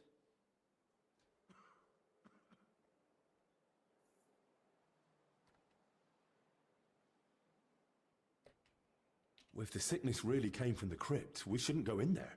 I agree. You're right. It might be dangerous, but we need to confirm it's truly the source. Enough. What nonsense is this? No one's going into that crypt. The disease is spreading. The infirmary is full. We've already got 2 dead. Father, I understand you're afraid, but... Afraid? I'm not afraid. I bear responsibility for the whole monastery, for every living soul. And it's my God-given duty to do everything I can to protect them from the plague. Father, wait. Just give us a day. 2 at most. I'll just find out where the sickness came from. You won't get another hour. The monastery is to be sealed. No one goes in, no one comes out. All the monks are to withdraw to their cells. What about us? You want to keep us here against our will? I don't want to, but I must. And at the same time, I humbly ask for your help. Believe me, you'll be repaid when the time is right. You came to me with a certain request. Help me, you may consider it granted. It's for the best, Albec. Even if it turns out not to be the plague, it's still a deadly illness. and we're within sight of the town. If it spreads to Kuttenberg, it'd be a disaster. I know. But as you wish. I'm sorry, Henry, but I'm afraid we have no choice.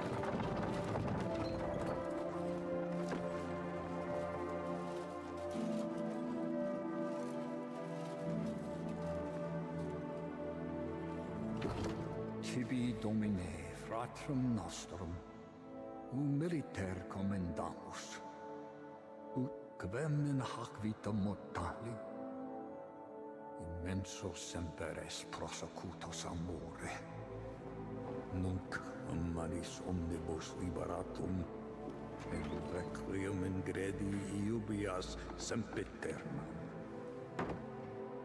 Tuam ergo clementium de precamur, ut via prima iam transierunt, illum in paradisum tum begnine perducus, ubi neque luctus, neque clamor, neque dolor erit ultra.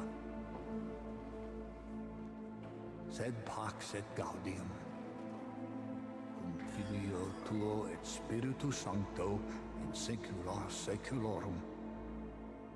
Amen.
Well, now.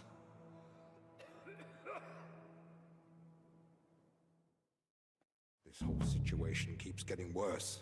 How am I meant to treat a disease I know almost nothing about? This can't end well. Then what do you suggest? The abbot's forbidden us from going anywhere outside the infirmary. Not only that, he's had the monastery gates shut. No one's allowed in. Or out. Ludolf's men are even patrolling the grounds. We're literally imprisoned. Still, something must be done.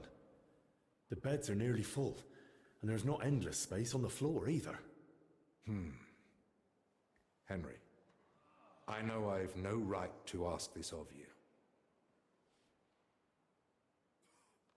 If there's anything I can do to help, tell me.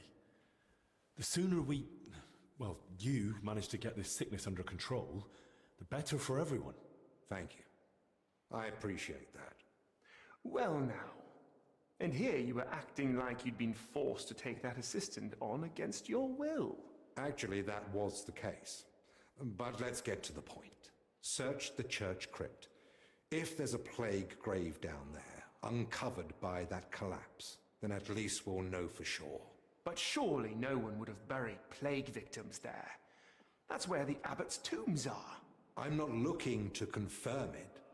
On the contrary, I want to rule it out.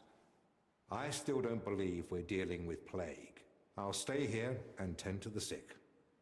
Let me assist you, friend. Thank you. I appreciate that. There's enough work here for the both of us. Henry, try speaking with the workers repairing the collapsed floor. In the best case, they might have noticed something. In the worst case, they'll already be showing symptoms of the disease. And how do I get there? I'm not even supposed to poke my nose outside. The knights are patrolling the grounds. If they catch him wandering somewhere he shouldn't be, they'll have him thrown out. And the abbot will find out we're investigating the source of the outbreak despite his explicit orders. But this is about lives. Henry, I believe you can do it. But still, be careful. I'll do what must be done. Just make sure you look after the sick. Hold on. In Italy, physicians wear a kind of hood with a mask. It protects them from foul air and perhaps even the plague. True. I've heard the same in Padua. Sounds good. But where am I meant to get one around here? With a bit of skill, you can make it yourself. All you need for the hood is a piece of leather.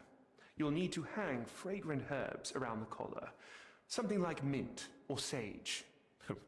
Might as well perfume myself all over. You jest. But yes. The less foul air you breathe in, the better. You can use the workbench in the alchemical workshop to make it. All right. I'll be off then. Best of luck. And God be with you. And with you.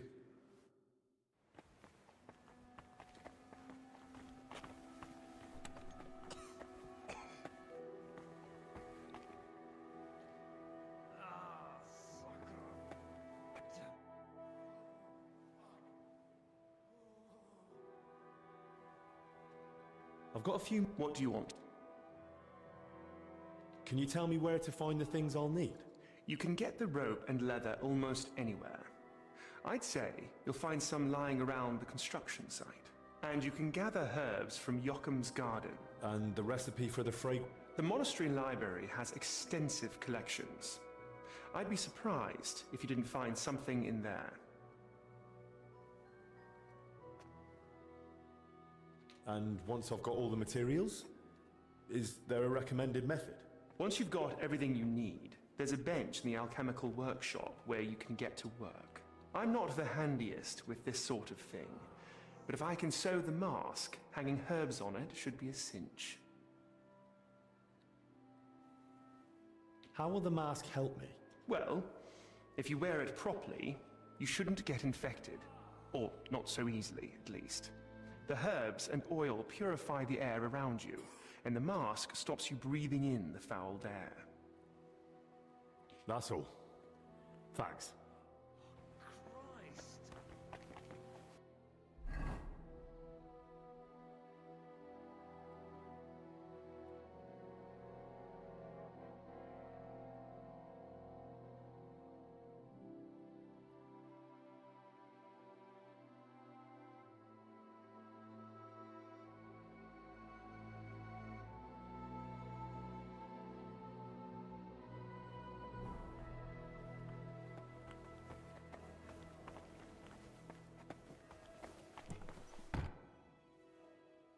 Is there anything I can help you with around here? Leave the treatment to us. But Dinesh did mention he's been having trouble with Celarius. What's it about? About food supplies. Even before the monastery was closed, old Julian was a miser. But now we have to haggle over every morsel. You really think I can do something about it? Couldn't hurt to try.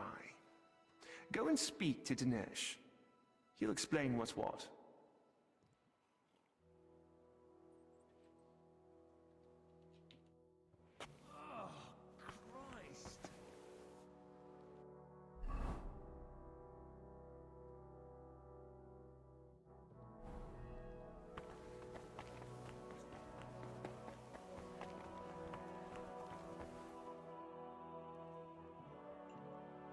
I I heard you've been having some trouble getting supplies for the infirmary. That's right. Old Julian seems to think the sick can live on decoctions and ointments. We get nothing but scraps.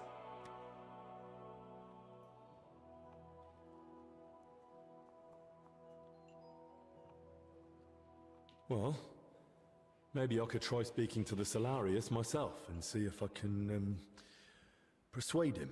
I won't stop you, but I've tried everything I could think of. What's your plan? Try to persuade him. He's bound to respond to something. That old man only hears what he wants. But good luck.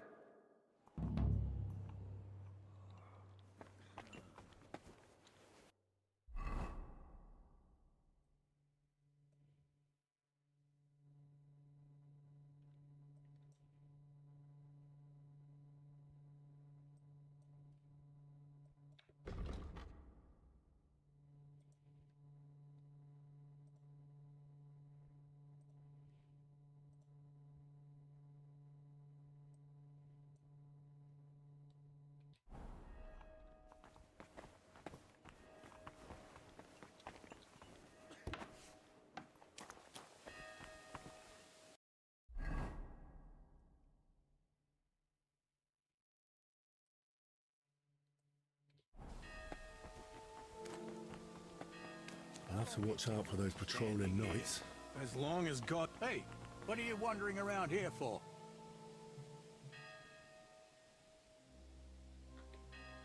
What's it gonna be? Good day to you, friend. Greetings to you too.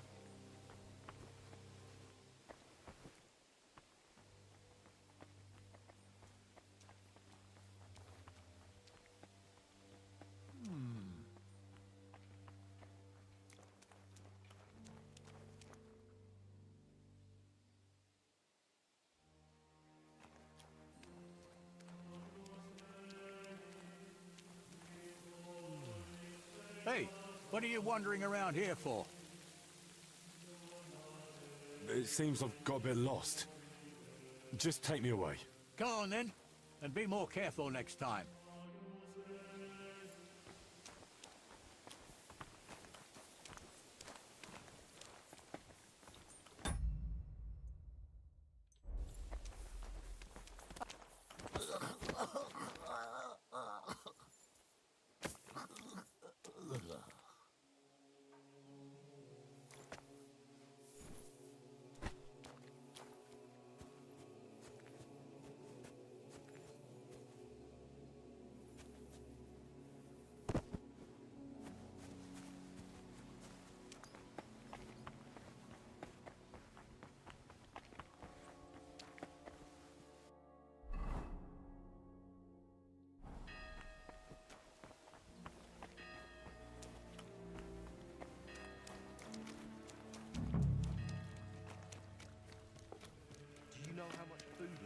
Pantry. I don't. Zdeněk won't let anyone in there. Well, I hope it lasts. Knows how much longer we'll be stuck here. We'll manage. It's not like we're doing much, so we don't have to By do all as the much same, either. you won't knock it off, will you? Go on, then.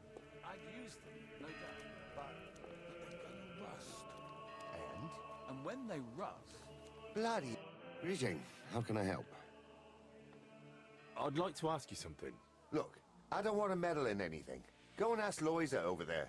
He knows everything. Farewell.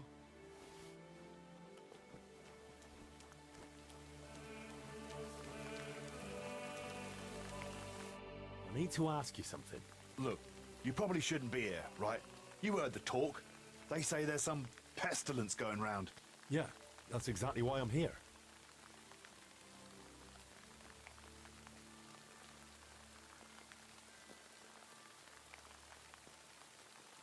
I'm not exactly feeling... Oh. My best. Tell me what I need to know. Oh. And I'll be off. Christ almighty! What do you want to know? I'll tell you anything, just don't come any closer. Have you noticed anything odd lately? Suspicious? What, during work? We're at it from dusk till dawn. No time to be watching what's going on. Sure, but while you're working, you must hear a thing or two. You know how folk chatter while they work. Well, I suppose there are two groups of workers here. Us lot working above ground, and another lot working down in the crypt. We don't talk to each other much. Why not? They're a right bunch of bastards. Maybe because they've been at it longer than us. They hardly ever come up before we knock off. Some of them probably even sleep down there. Ugh. Why are there two crews here? We take care of everything above ground. They're dealing with that collapse into the crypt. We hardly ever see each other. Where can I find the other crew? Their tents are right next to the monastery wall. Who's in charge of your lot? Andra, our foreman. But the work's clearly laid out. He doesn't have time to be breathing down our necks all the time. I haven't seen him around. Where can I find him? No idea. Truth be told, I haven't seen him myself in a while. And that doesn't strike you as odd? You think, what, he's sick too? Well, he's definitely not in the infirmary. Hopefully he's all right. Thanks. That'll be all.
Now that looks a bit dodgy.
That's one hell of a bloody pit.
No business here, you thief!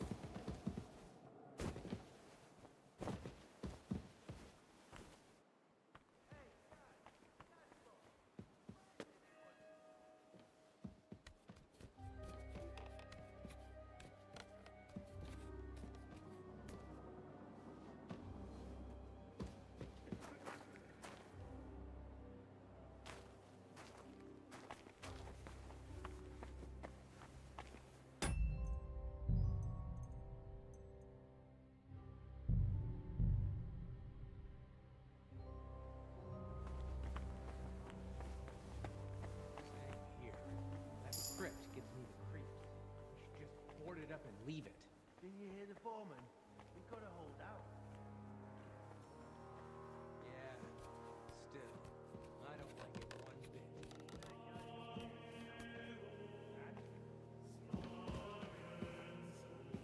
Who'd even try sneaking in? Now of all times. Never know. Well, if you say so. Come on.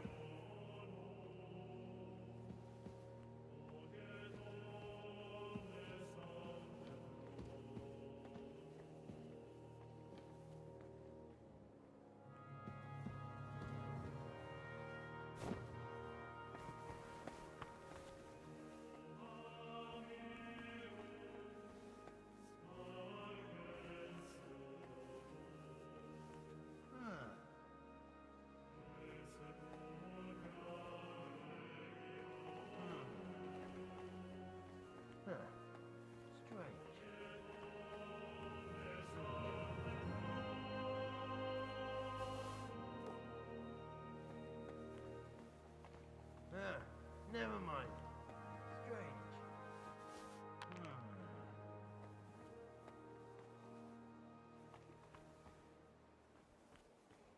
I must be mad. Never mind.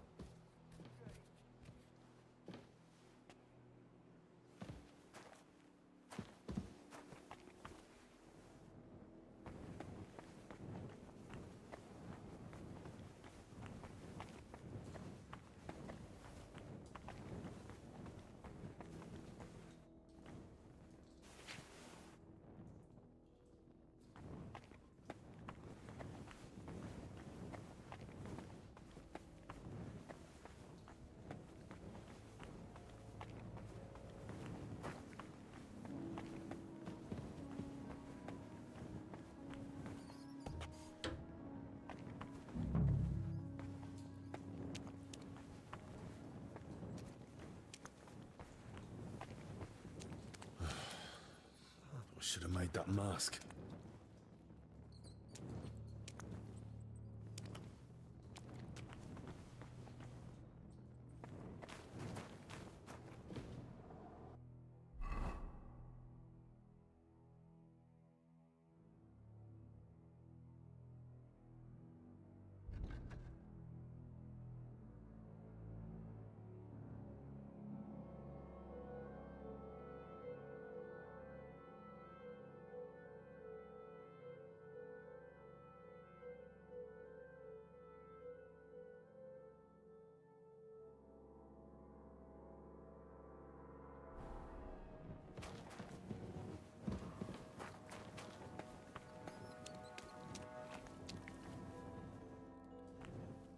They were robbing the graves. Oh.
Same here. That crypt gives me the creeps. We should just board it up.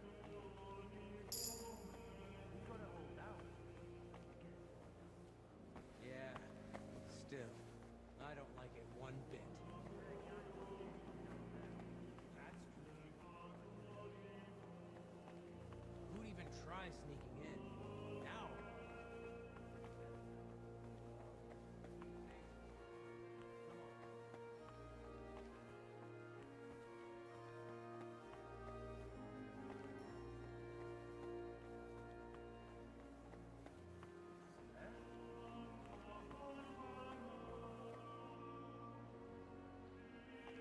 Huh? You no business here, you thief!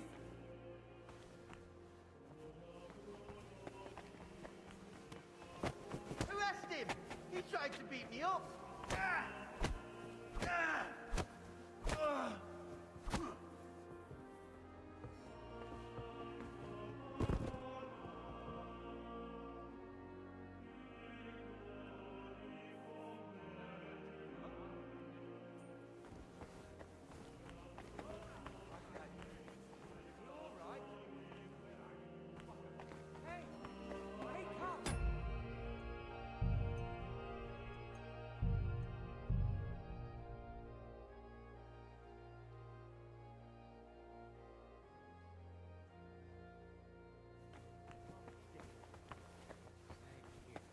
That crypt gives me the creeps. We should just board it up and leave it.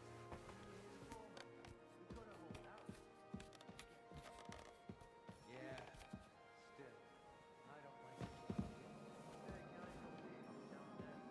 That's true. Who'd even try sneaking in? Now of all times. You never know. Well, if you say so. Come on then. Huh?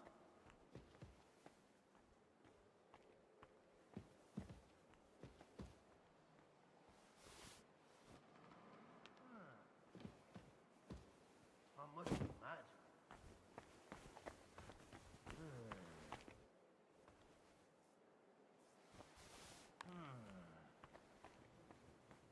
Huh. Strange.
Oh, sometimes I regret learning to read. The greatest miracle of medicine is that women have even survived this long.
Forgive the intrusion, Brother Librarian. An apology will not spare us this dreadful illness, but obeying the abbot's orders might. Haven't you heard them? I moved in here so I could continue my work and keep the mandated solitude. So leave me in its safe embrace and go away. I understand, but I've come on an urgent matter. And I'm urgently asking you to leave me be. I don't want to catch the illness and stand before the Lord. Not yet.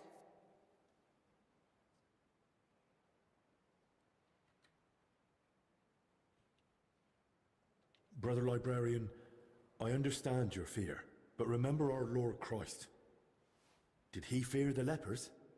And what did he say to the Samaritan who returned from the church to thank him?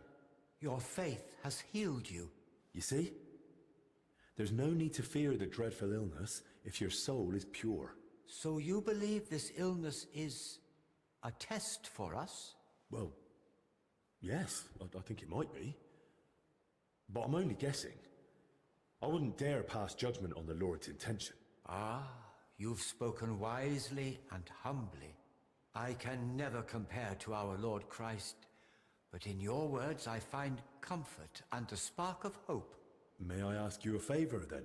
But please, keep it brief. Brother Librarian, I need your help. What is it? This might sound odd, but do you have that book where I could find a recipe for aromatic oil? My answer may sound even odder. I do. It's on the stand over there. One of my brothers was searching for a recipe, an oil for hardened heels, from working out in our garden. Perhaps it will be of use to you as well.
this where Voita's altar could have stood?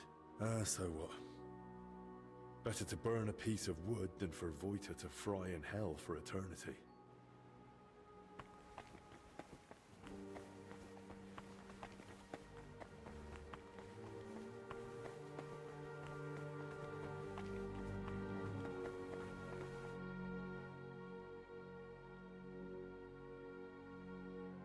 I've got a few more. What do you want? Can you tell? You can get the rope and leather almost anywhere, and you can gather herbs from Yocham's garden. And the recipe for the The monastery library has extensive collection. That's all.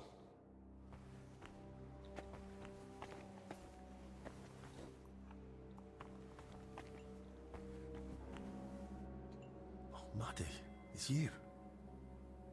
I wanted to help you, but it looks like I only made it worse.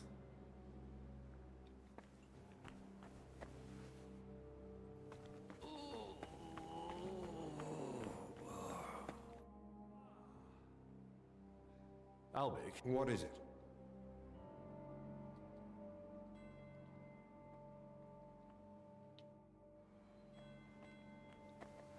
Oh, Christ!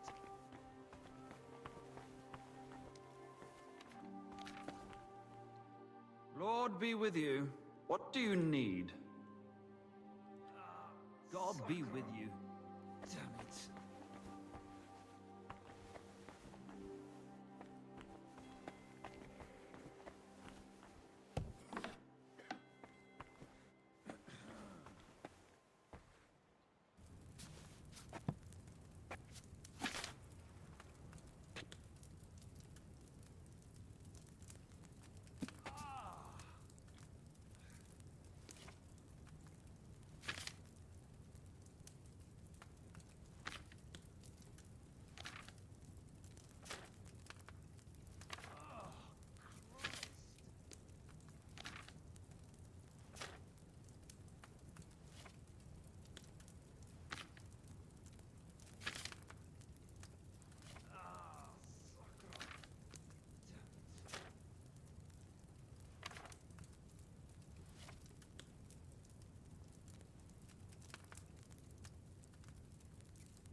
I've got a few... What do you want?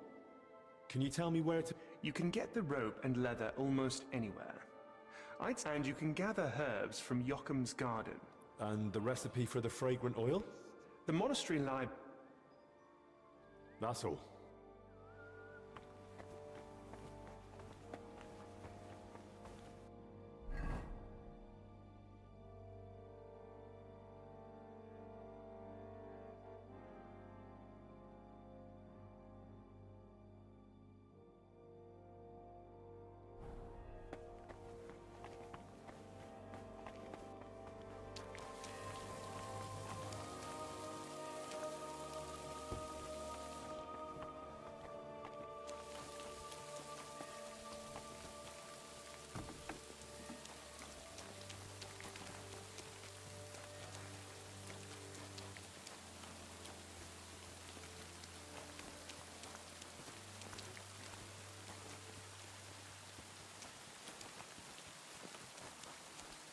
God bless.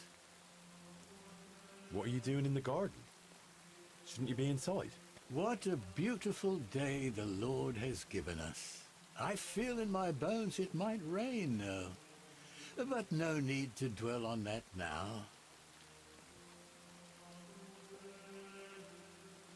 What are you doing here in the garden? You know, people often don't cherish the simple gifts life offers. At least not until they lose them. But why shouldn't one rejoice in each day and share that joy with others? Just look. The roses, for instance. Such splendor. I planted them here myself, years ago. What? Why aren't you with the other monks? Ah, it's beautiful here. The birds don't sing like they used to, but at least I can still watch them. Don't you wish you could fly too? Soaring on the wind and gazing upon the wonders of the world. Are you even listening to me? I'm asking why you're not inside. I heard you. Well? You're asking what I'm doing in the garden. Just look around. Where else could I wish to be in this very moment? Inside? Because there's a contagious illness roaming around? Look at me. What could some illness possibly take from old brother Constantine? By the way, you look spry, full of strength. May I ask a small favor of you? First, I want to know what it is. You see, I didn't tell any of the brothers I was going out into the garden. That wasn't the wisest thing. I'd need you to let one of them know I'm all right, so he doesn't worry needlessly. I'll help you. But who exactly should I give the message to? And where can I find him? Find Brother Athanasius. He should be in the dormitory above the library. All right. I'll find him and deliver the message. Till we meet again. I hope someone waters...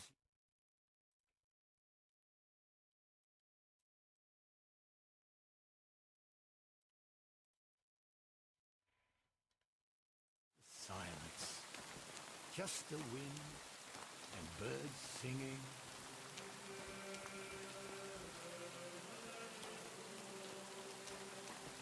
I hope someone waters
What do you want?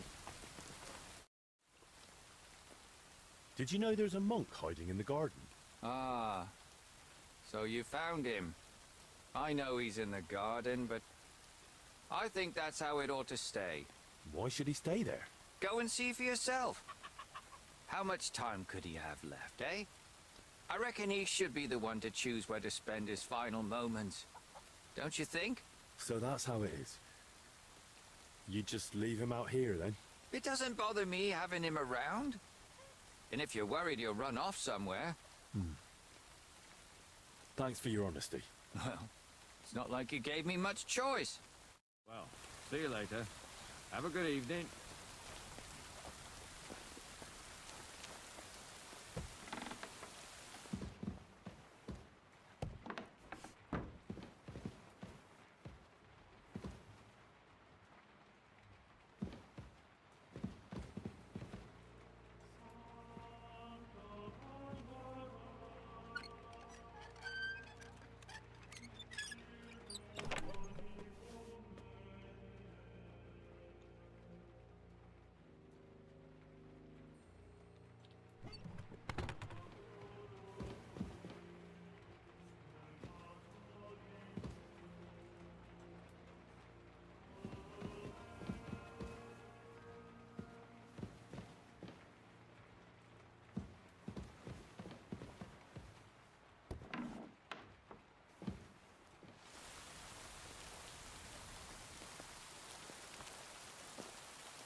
Ой, блин, все что угодно, кроме этой сраной валерианы.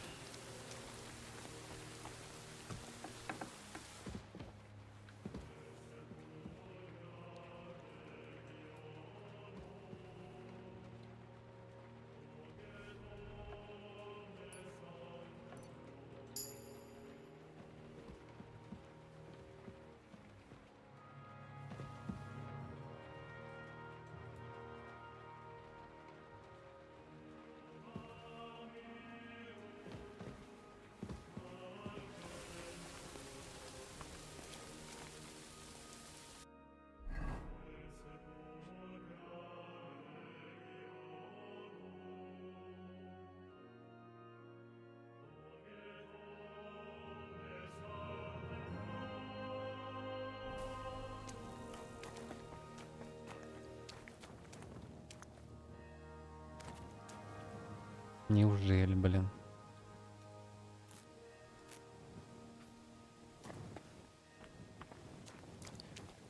Свершилось чудо.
Spare us of your wrath.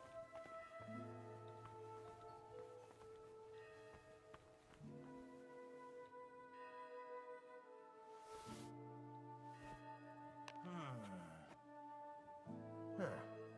Strange.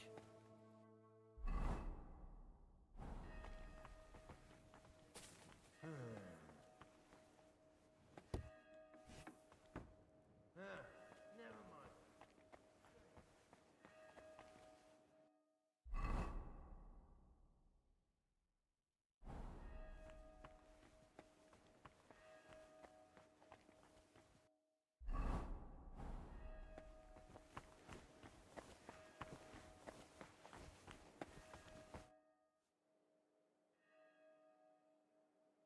Brother Librarian? What is it? I found a recipe for an aromatic oil. Oils are usually made of herb. Till we meet again.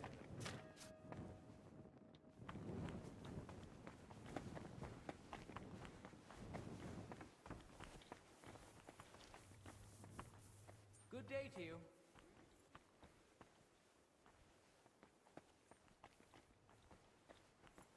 Чуть не спалил.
What is it?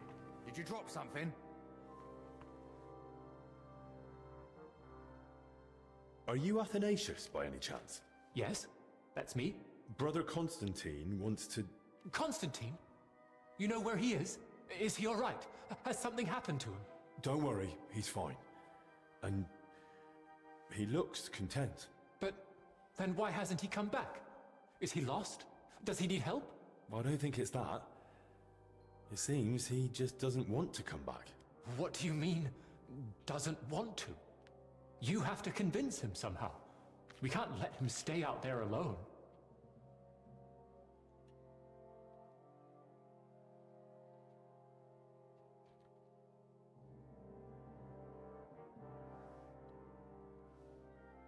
I think Constantine should stay in the garden. I won't try to talk him into coming back. But what if something happens to him? Do you want that on your conscience? It's his decision. And besides, there's no danger in the garden. He's in the fresh air. Oh, perhaps you're right. But it doesn't bring peace to my heart. All we can do now is pray for him. Till we meet again.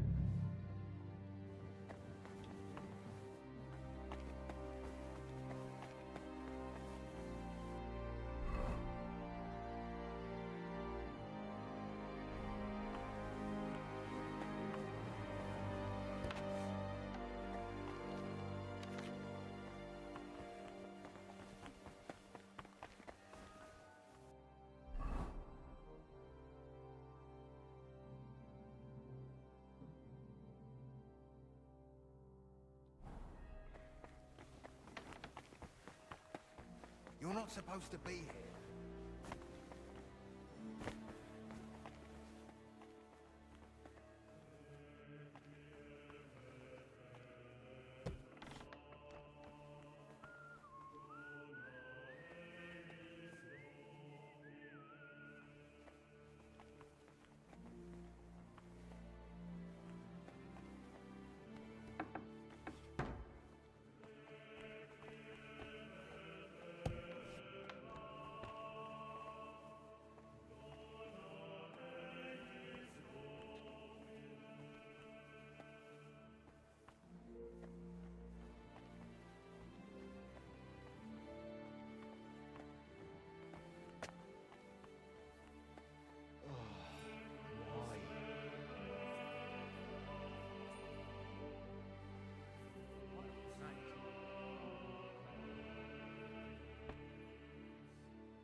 Huh?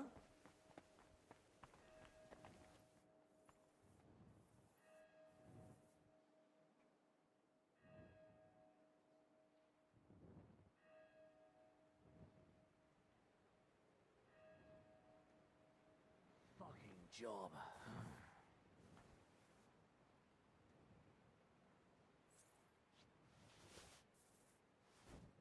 What's that? I must be mad. To hell with it.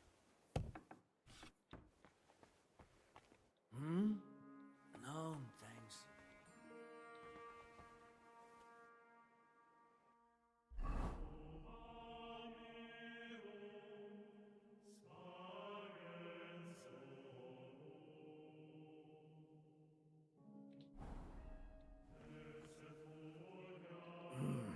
Let me sleep.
heard something. I must be mad. Eh? To hell with it.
I've got everything I need to make the plague mask.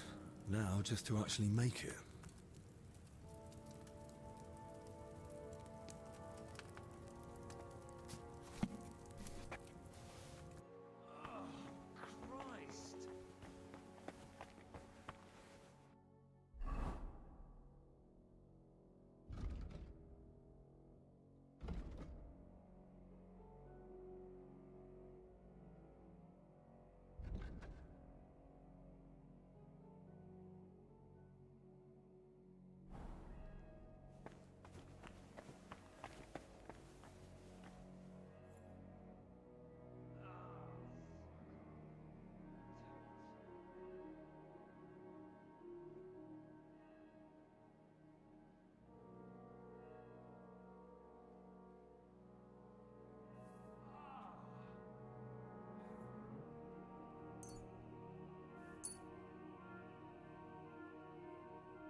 I hope this works.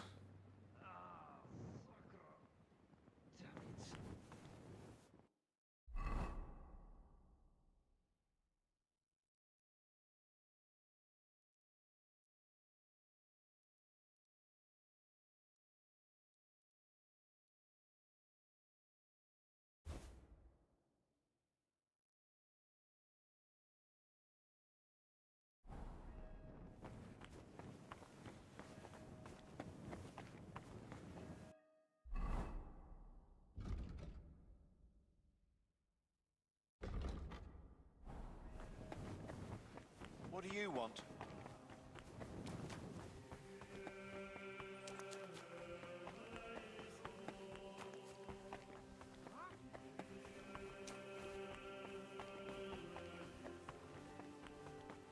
You can't be here.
Can't be here.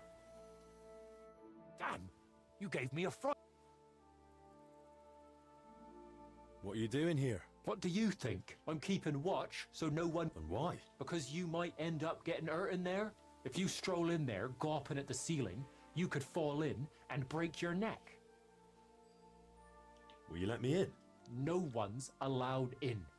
What are you even doing here? I thought no one but us was allowed out here.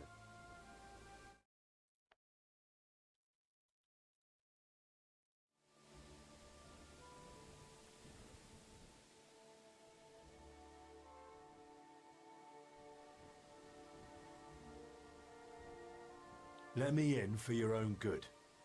I've had to persuade a few blokes already, and it ended with broken bones. And with a crippled arm, you'd be no use as a labourer. All right. Easy. Here's the key. But not a word to anyone. Got it? Thanks. Much appreciated. And watch yourself. There's more lads inside, from another crew, and they want nothing to do with us. Arseholes. With a bit of luck, they'll ignore you same as us. But best not bother them. I'll be careful.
Let's hope the mask does the trick.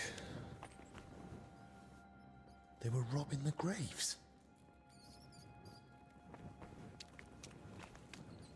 Oh, Jesus Christ. Oh, rotting corpses. A drawing of some kind of cross. Hey? What's this?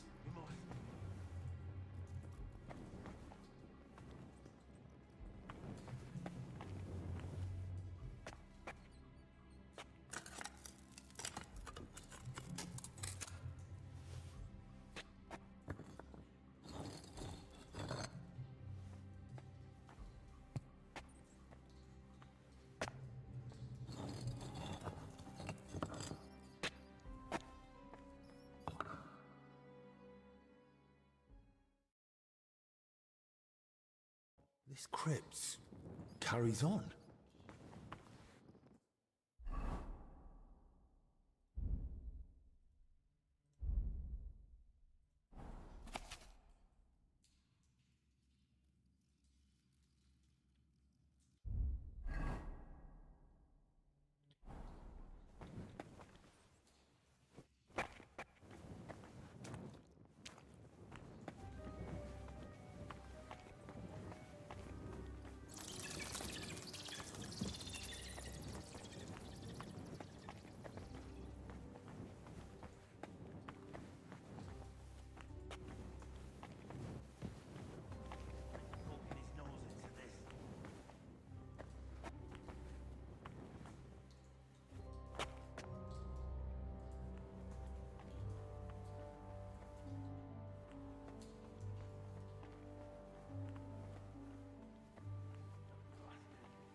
Hey?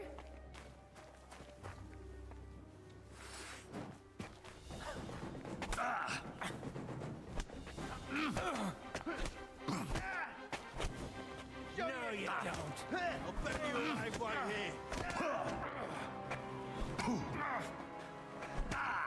Useless!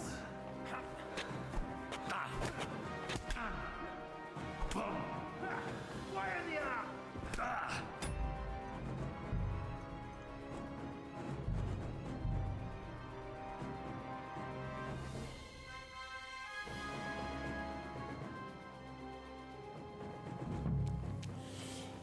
Let's hope the mask does the trick.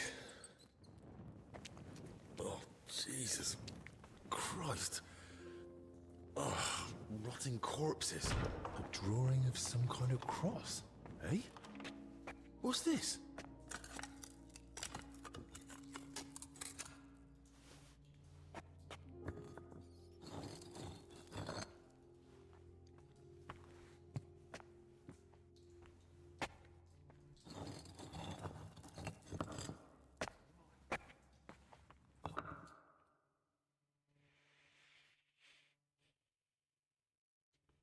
This crypt carries on.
You must have it on him.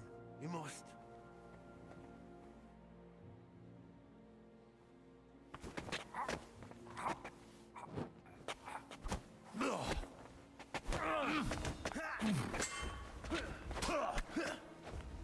We gonna get you, you Harson. Yeah, fuck that.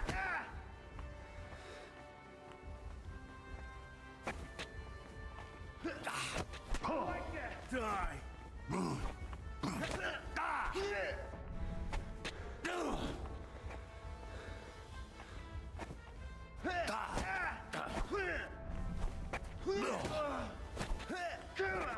I'm with you. I'm all yours. No one will hear you.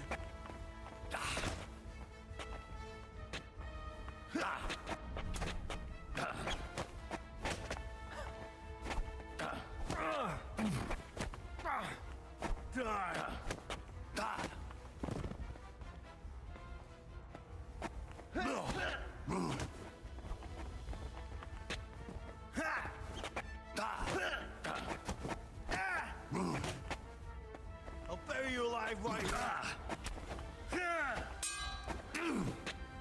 You're not getting out of here alive.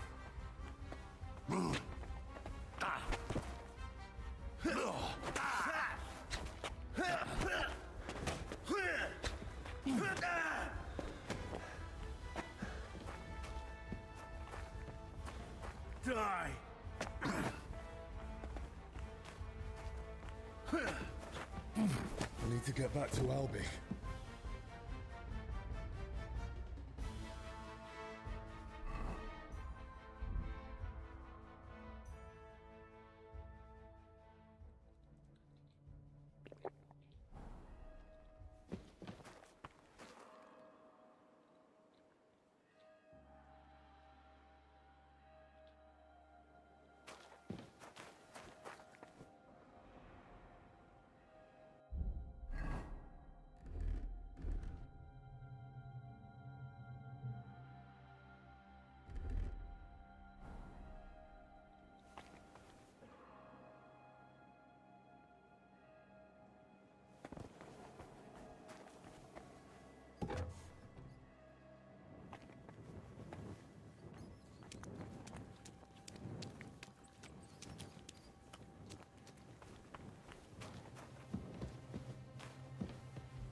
You're not supposed to be here.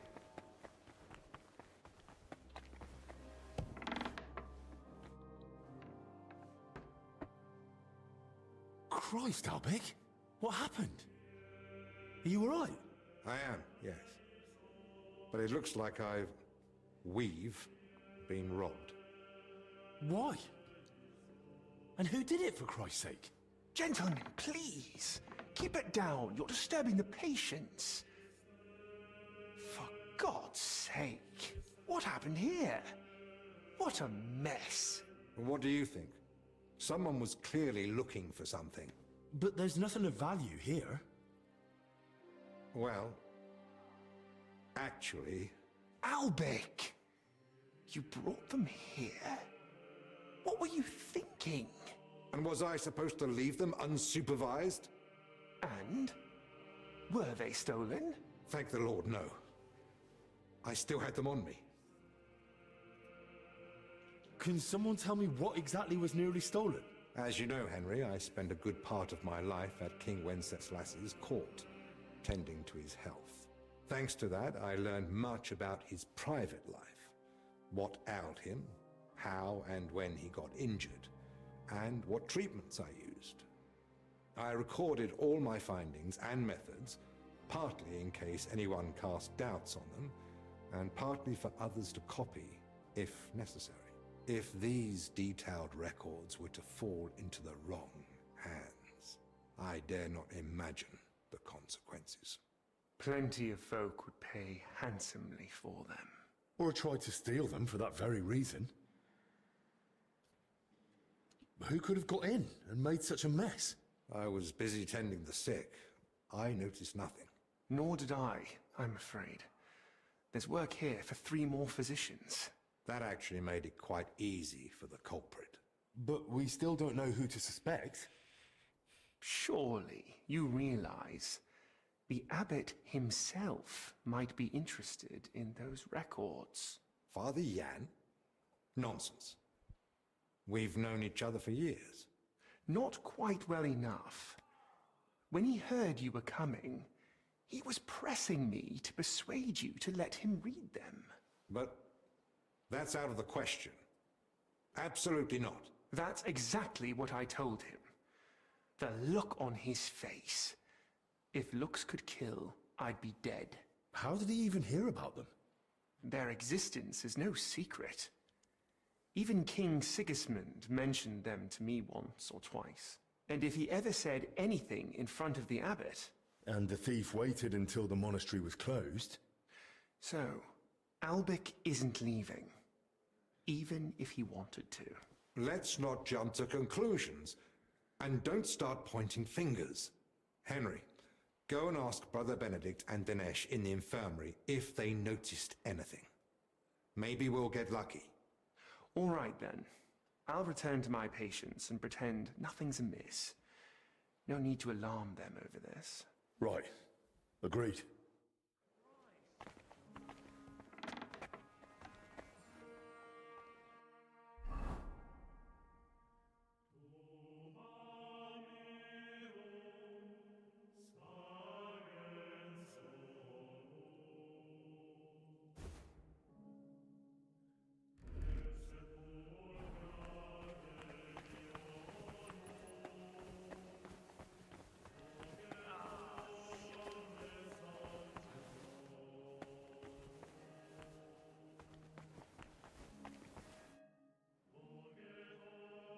Did you see anyone go in or out of our room? I'm not sure. I think I saw a monk go in. I couldn't say who. A monk? You mean Benedict? No, it wasn't him. But hard to say. Damn it, why do they all look the same in here? Yeah, it's not exactly helpful, I know. Any idea when that was? Roughly an hour ago. Maybe 2. Has something happened? Damn it.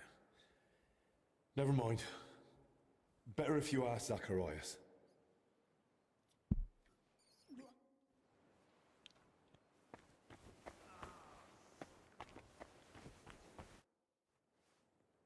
Did you notice anything suspicious this past hour? One of the sick men has been throwing up constantly, and I suspect another one's faking it to skip work.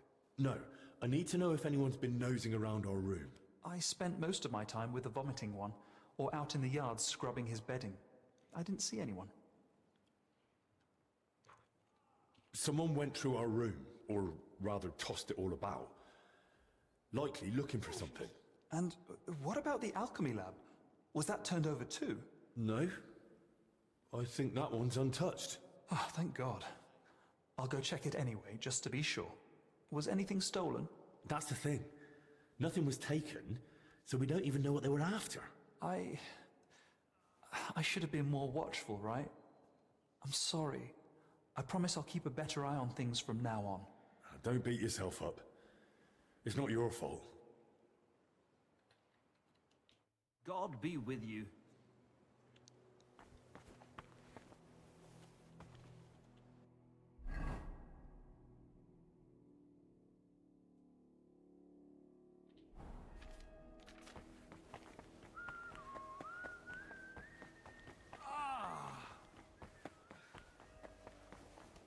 I spoke with Benedict and Dennis. Neither noticed a thing. I thought as much. We've all had our hands full here, so we still know nothing. I might have something, but I'm not sure yet how it ties to those records. What do you mean? I went down to the crypt, and I found open tombs and rotting corpses. Good God! No sign of a mass grave, though. Just individual tombs. That's both good and bad news. At least we can now rule out the plague. But if the workers caught something from the air around those tombs, then anyone else could catch it too. Why did they even open them? They were probably looking for something inside. I found this sketch. That looks like the emblem of the Kingdom of Jerusalem. But why would they look for it among deceased abbots? Even putting aside that it's sacrilege, I don't see the connection. Nor do I. But there must be one, because they locked me in the crypt over it. What? I ended up slipping out another way, but the foreman was waiting outside the door. And? He didn't end well. Did he at least say anything? I mean, something that might help explain this. There was no time for talking. He came straight for me. I really don't know anymore. This sort of thing ought to be reported, but who can we even trust here? Maybe we'd better keep all this to ourselves. For now, at least. You might ask Crispin about the coat of arms too. With luck, he'll find something in the archives that sheds some light on how it all connects to those open tombs. But best do it tomorrow. This evening's been more than enough.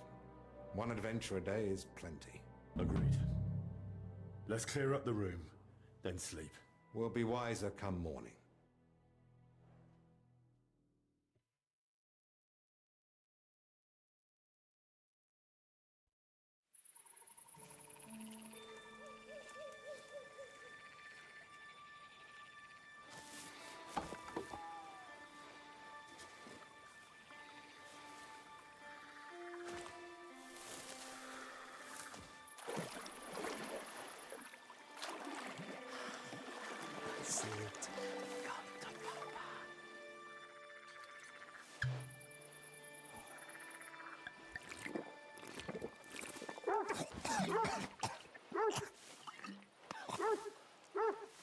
Yapping beast. Kick its ass. You stop that, for Christ.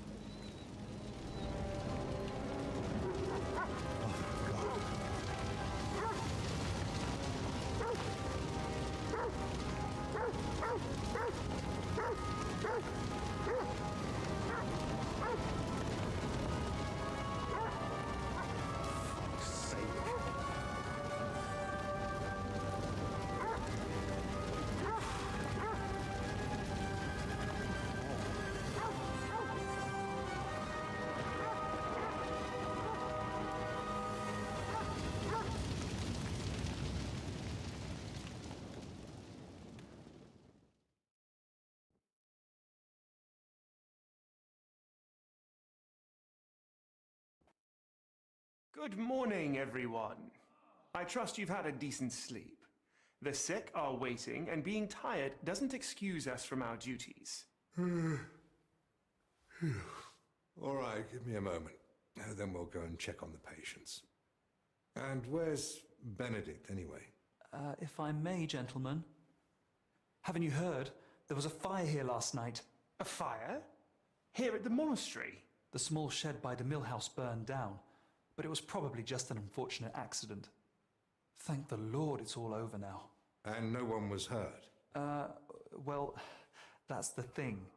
No one burned, but there were 2 men in the shed. Or rather, 2 bodies. Bodies? Whose were they, for God's sake? That... I don't know, sir.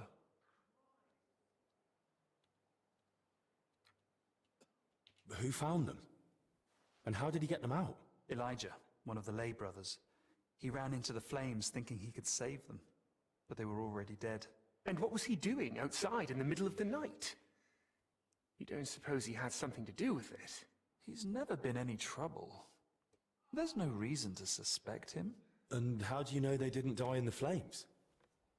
Just because they weren't burnt to cinders doesn't prove anything. I didn't see them, but they said there were no burns, and it didn't look like they'd suffocated either. So, how did they end up there? What killed them? Didn't anyone tell you about them? They were sent to be washed, but the washers noticed, signs. How do you know about these signs? Did someone examine them? No, they were only to be washed, but when the signs of illness were spotted, the abbot ordered them locked away in the hops store. Ludolf promised he'd send one of his men to guard the door. No one is to go near them. That was highly irresponsible. Someone needs to examine them thoroughly. We can't afford uncertainty. You want to bring them to the infirmary with the others? No. No, let them stay locked away somewhere separate. Are you afraid the other sick might get even worse? At least we could have them all in one place. Was anyone else there besides Elijah? No, or at least no one I know of. I'll leave you to it now. If you need me, I'll be with the sick. I'm going too.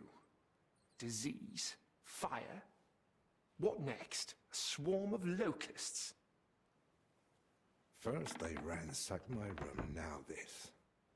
I don't like it one bit. Do you think the fire's got anything to do with what they were after in your chambers? Who knows? I feel like someone wants us gone, and they're trying to frighten us into leaving. All the more reason to get to the bottom of this. But I can hardly go poking around myself to find out what really happened. Don't worry. That's what I'm here for. Well, maybe Zacharias was right after all. You never know when an aid like that might come in handy. So, what's your plan? Quite a few things, actually. I'll take a look around the burned down shed. There might still be some clues. Good idea. It might have just been an accident, but it won't hurt to make sure. I should probably speak with the lay brother who pulled the bodies out of the flames. Elijah, right? But be gentle. No one should have to go through what he did last night. What about the corpses? You said you wanted to examine them. And that's what I'll do. We can't afford doubts when there's a deadly illness spreading. But Benedict said the abbot forbade it, and that one of the knights is watching over them. If he's got any sense at all, he'll understand this is serious. A proper diagnosis is key to the next step.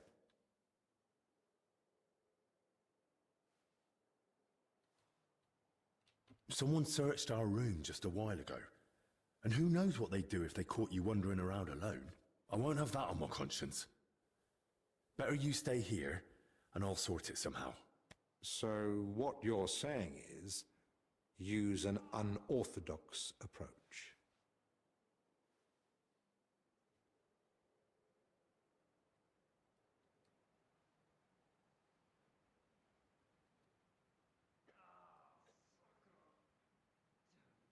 Well, I'm no physician like you, but I've learned a lot about the illness. I could say I'm your apprentice. That won't be enough. Then I'll explain to him the same way you did to me. We need to examine them and find out what was wrong with them. Or we'll never get anywhere with treatment. That's probably best. But you must examine them thoroughly. And don't be repulsed.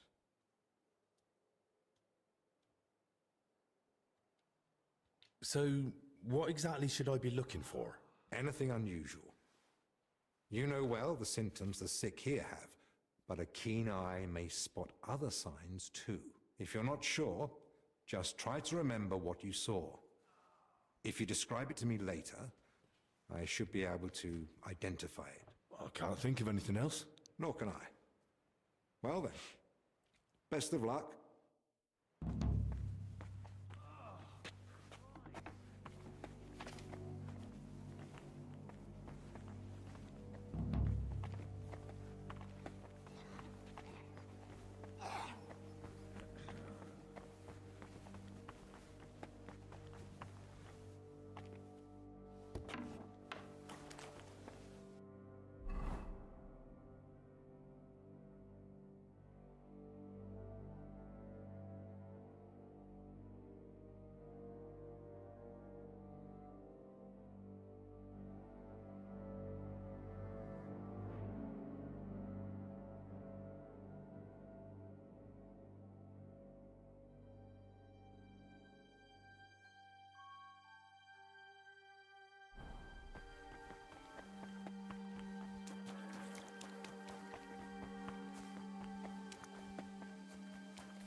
What are you trying to pull, you scoundrel? It's busy.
Shoot ya, fleabag!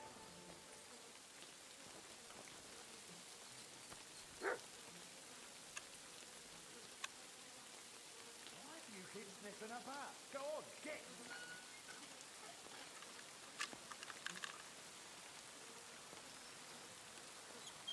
Go on, find your master!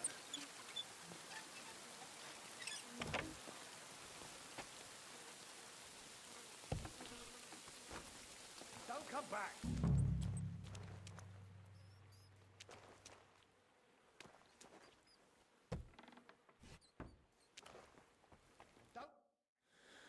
Right then. Where to begin? I'll start with the younger one.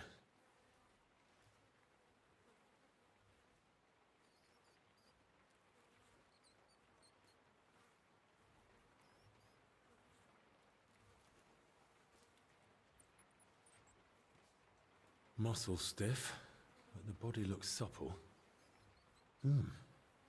What's that in his hair?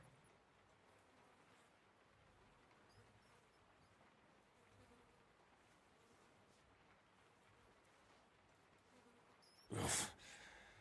Better mind my fingers. Rigor mortis is wearing off. He can't have been dead more than a few hours.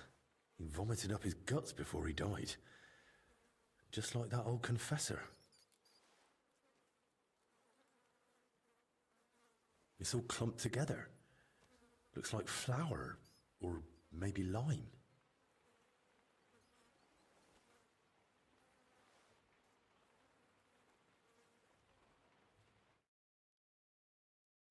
Максим, его тут уже давно нет. Скорее всего.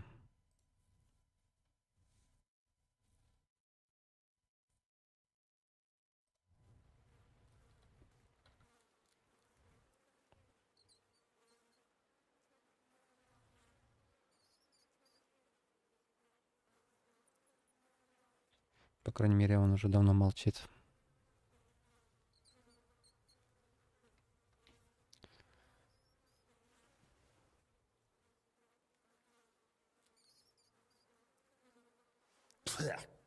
Yeah, it's flour.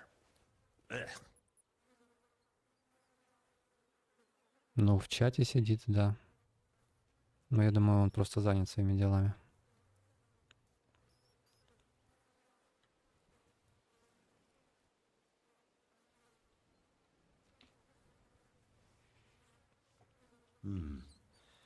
Bruising, some dried blood, but no broken bones.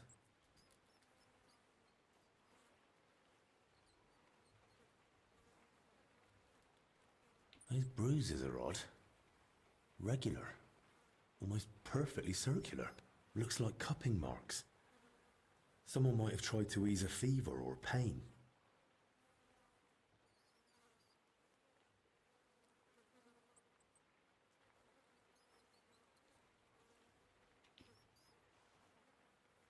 He's young, but his hands are a mess. Covered in scars, nails broken, looks like hard labor. And 2 workers did go missing. That can't be a coincidence.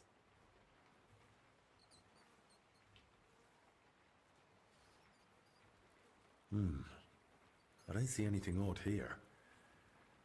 Ribs intact, belly soft, no sign of violent death. Just his back and hips are badly scraped. No blood. Like he was dragged over gravel after he died. A few old scars, gravel embedded in both knees, and blood around the groin. Barely dried. Could it have leaked out after death? Mixed with bowel contents. Bloody diarrhea. Like with the infection. Now for the older one.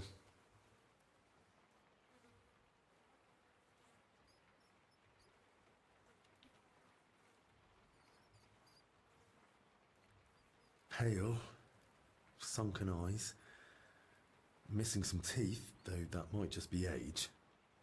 But that hole in his head is someone's doing. Small, round, clean, like it was drilled. I've heard of that method before, used in cases of unbearable headache or seizures. But who'd try that outside the infirmary? Вторая часть больше, первая тебе зашла. Ну, в принципе, да. Но она просто очень растянутая. Там одна карта на 50 или 60 часов, вторая тоже. Уже от этого устаешь там со временем. Ну а первая часть, да. Хоть и на нее потратил там часов 80, наверное. Но прям кайфанул тоже. А, у тебя 132 часа, ну нифига себе. Что там можно столько делать? Правда, вначале много времени в тупую потратил. На кости и скупку нативных карт, сокровищ книг. На первую каракуль забил. 4 достаточно. В одном экземпляре оказались. Угу. Ну да. Я тоже, когда первый раз проходил, понакупил. Не пойму, где находятся эти сокровища, и все, просто забил.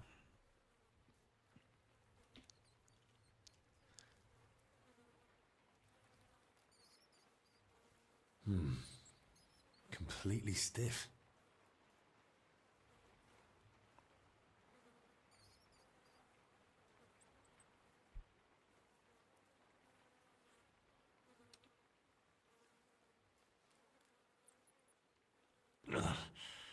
Clenched tight, like he was ready for a fight. Rigor mortis well advanced. Died long before the fire. Skin's badly scratched. And there's a thorn stuck here. Maybe a rose? А, ты турнир врата им оформил 20 раз. Да там сколько? Ну, 3 раза можно выиграть или 4 разные получить. Там что-то эти перчатки, я помню. Доспех вроде бы. Шлемак. И, возможно, что-то еще. Но точно за 20 раз там... Я сомневаюсь, что каждый раз там что-то новое дают. А, ты еще Прибыславицу отстроил. А мне это вообще не было интересно, поэтому я забил.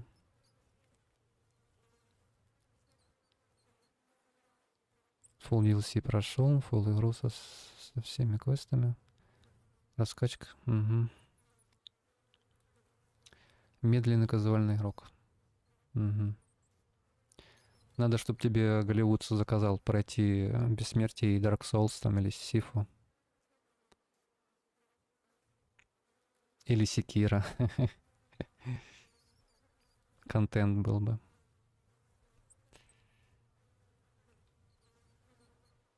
Ну там, конечно, жесть.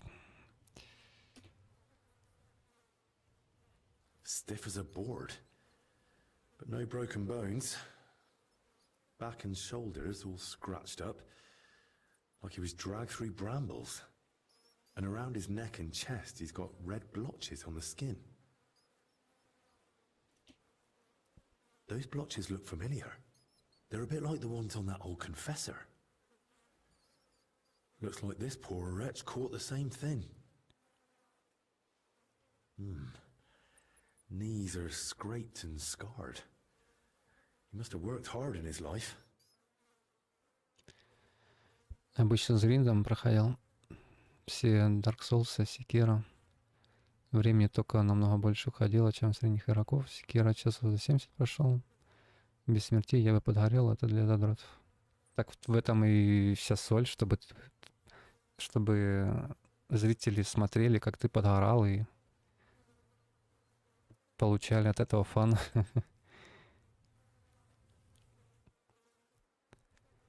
Ну, я начал проходить без смертей, потому что у меня игры в какой-то момент закончились, которые я хочу пройти. Все началось с этого Dark Souls 3. Потом Elden Ring, потом Sekiro, потом Lies of P, и вот теперь Сифа. Well, what's clear is they didn't die in that burning hut. More likely, they succumbed to the infection spreading in the monastery. The symptoms match perfectly. Either way, It wasn't a cold-blooded murder. Someone tried to treat them brutally, but still. And it didn't work. Someone must have hauled the bodies into that shed. And it left marks on them. It might be possible to trace where they came from.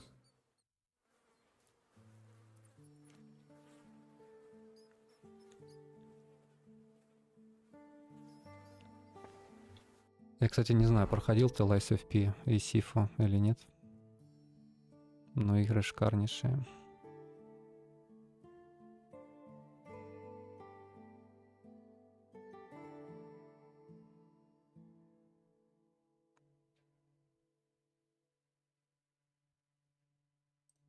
Блин. Чумной костюм. Капюшон забыл надеть. На фильме «Отце» в секретном боссе сидел часов 6. Ну, я сидел на нем часа, наверное, 2 или 3. Но да, он сложный. За первое прохождение прошел все 4 концовки Sekiro, всех боссов с помощью бэкапа сейвов. Моя любимая игра от Фромов. Да, у меня, кстати, тоже любимая игра. Sekiro это прям в самое сердечко попало. Да-да-да, боевка динамичная топ, плюс мой любимый классический сюжет, не лор ДС. Ой, не, Нио это худшее подобие соулслайка для меня. Ну, сразу видно, что это японская игра. Сразу мимо.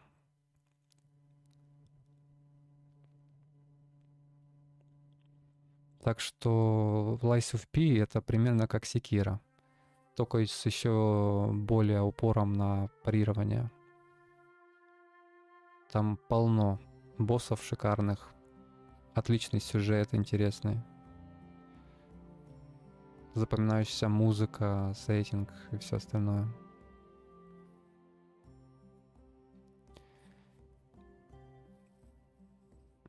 Я пытался проходить Нео, я же говорю. Мне хватило там ненадолго. Для меня это худший соулслайк, который я когда-либо играл. Дикое говнище для меня. Так что, ну, кому-то нравится, кому-то нет. Темы разные.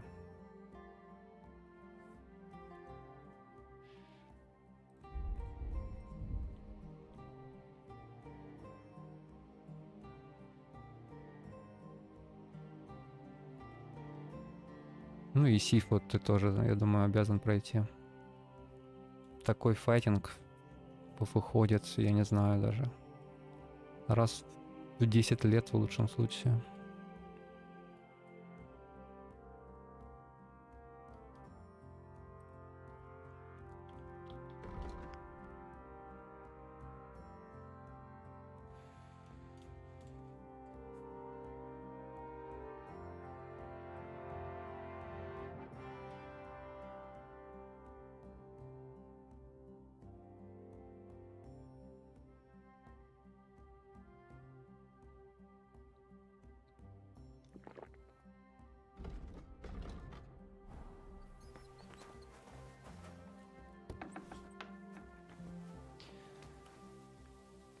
Компьютер с локаловой мышью, она сложная.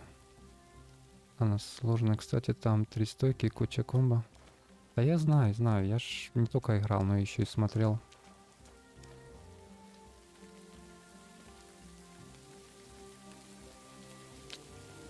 С гринтом диким в обычной стойке 176 часов.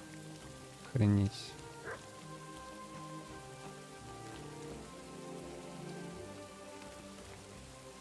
Так что да, Сифу и Lies of P это прям... Для меня Lies of P вот раскрылась именно когда я без смертей ее проходил.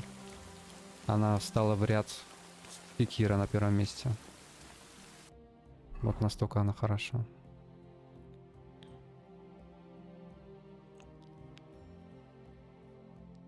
Красные мечи по тупости фармил. Угу. Ясно.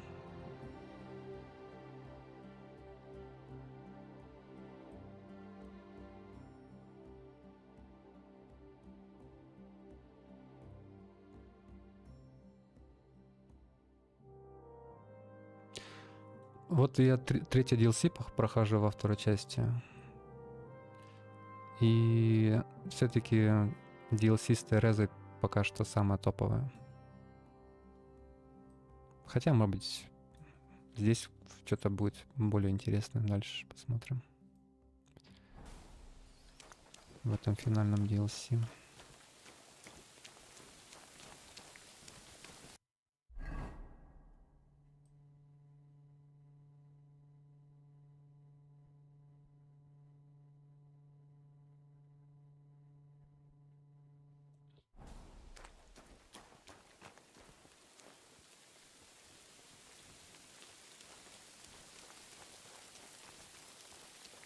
Go on, find your master. What?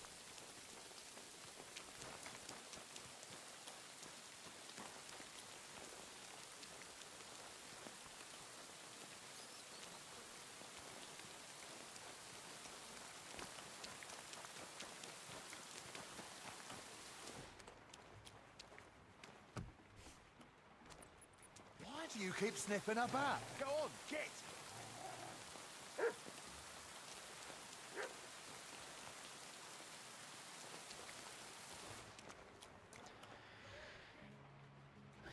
Я еще видел, ты проходил Lords of the Fallen. Я в нее не играл, но проходил ее типа приквел 2014 года. Тоже норм садит на 2 вечера, но как сосали кот легкая, хотя момент тобой разворос. Да, она очень легкая, она очень... Ну, я не знаю... стрёмная. Но мне неинтересно было в нее играть. Ну, я сейчас говорю про приквел типа. А 2023 это тоже, это такое говнище нереальное. Такое скучное. Такое убогое. Таких ужасных боссов неинтересных я нигде не встречал еще.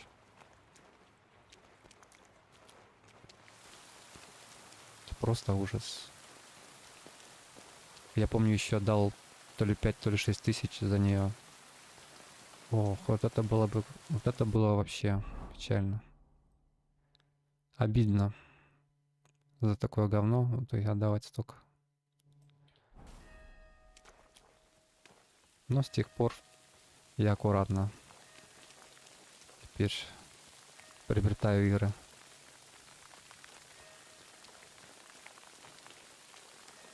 Более внимателен.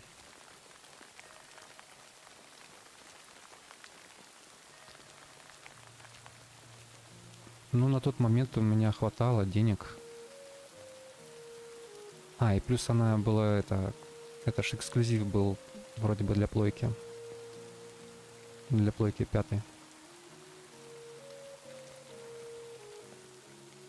Кажется, поэтому я ее купил.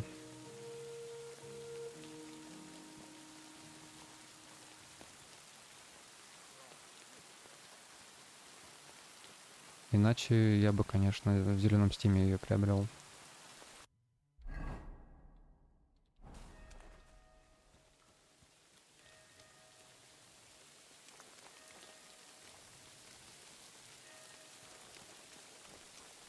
Not much left of the shed. Elijah had more luck than sense.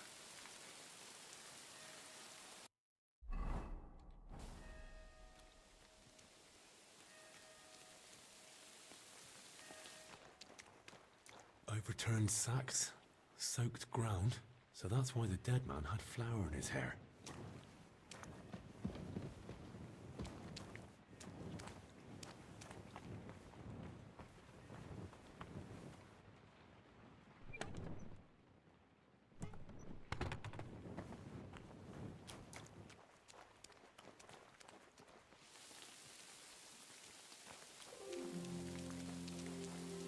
A torch? Damn, this wasn't an accident. Someone torched the shed to cover their tracks. At least this grill is here. Игровые новости на плейграунде чекаю. Вроде от разработчиков был ответ, что третьей части Кинома не будет. Во второй части вроде нет крупнейших городов. Как это нет крупнейших городов? Кутная гора, кстати, есть. Праги нет. Третья часть, может, и будет, но там уже не про приключения Индриха.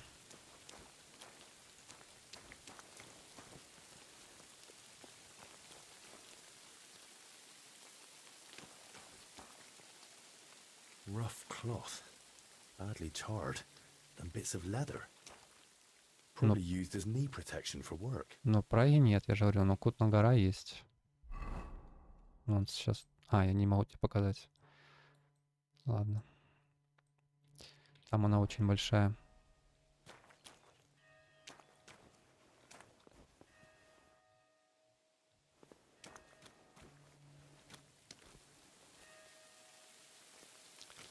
Так что, возможно, третья часть когда-то и выйдет. Как, собственно, вышла вторая. Ну, точнее, анонс. Новостей почти не было.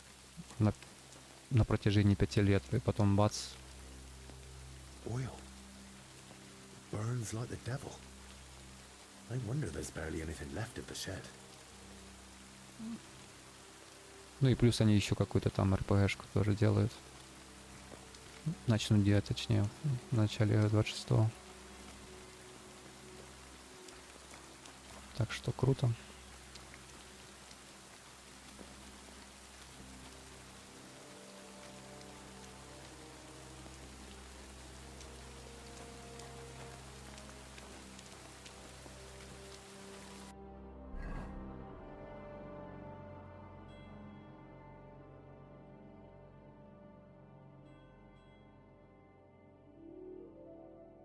Я тебе еще советую экспедицию пройти 33.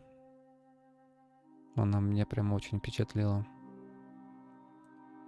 Это прям номинант номер 1 на игру года. На The Game Awards.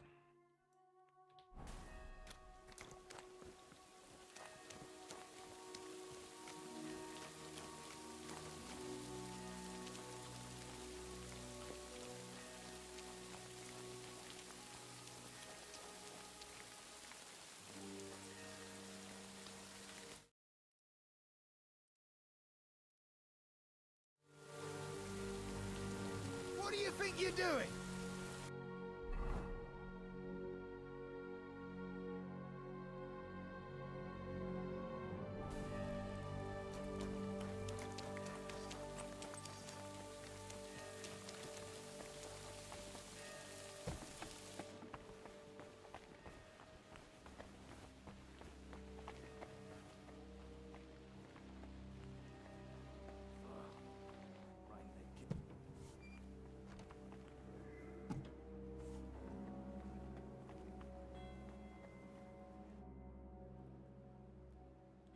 I hear you and Dinesh are having a bit of a dispute over food supplies for the infirmary. A dispute? Is that what he told you? Well, not in those words exactly. I really would like to help, but you must understand that I can't. No one knows how long the monastery will stay closed. The whole convent has to live off the supplies, and if we are to endure, we all have to tighten our belts.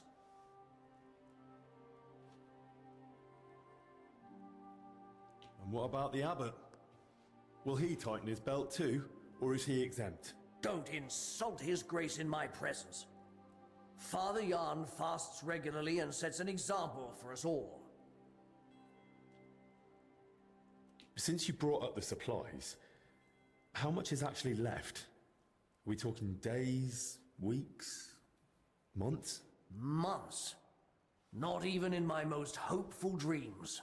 With small portions, fasting, and assuming we don't get a hailstorm that destroys what's yet to be harvested, we'll last 2 weeks. 3 if we're lucky. Then Albie had better get a move on.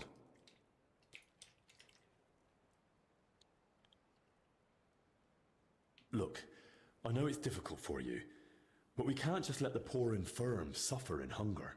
If you help me, I'll be glad to repay the favor. Is there anything I could do for you? Well, to tell you the truth, magpies have built a nest in the tree in the monastery garden. They perch on rooftops, screech like mad, and I can't get any sleep. And they're so brazen. One of them stole my spectacles yesterday. I can't read without them. I'll see what I can do. All right. But make it quick. How else can you save on food? Other than shrinking portions and thinning out the gruel and broth with water, I can't think of much. When the Black Death ravaged the land, Solarius Vendelin ran the kitchen. They say that even though he had limited supplies, he... What, perform miracles? Don't blaspheme! But it's true that he kept most of the Brethren alive, even with famine looming. Where could I learn more about this Vendelin? There might be a small manuscript in the library. He wrote it himself once, long ago.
What? We're under quarantine, didn't you hear?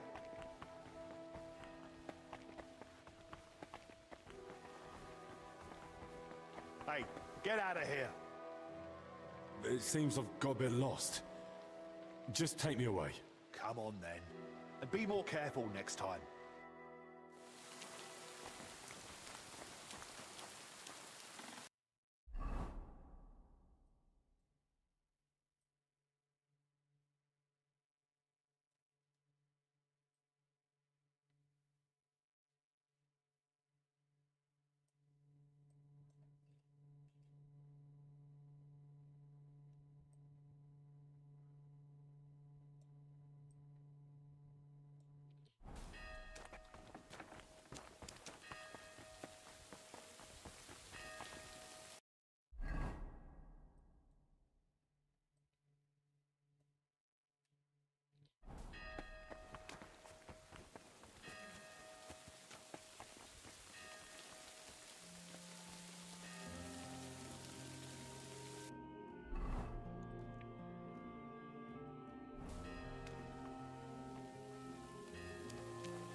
You're not supposed to be here.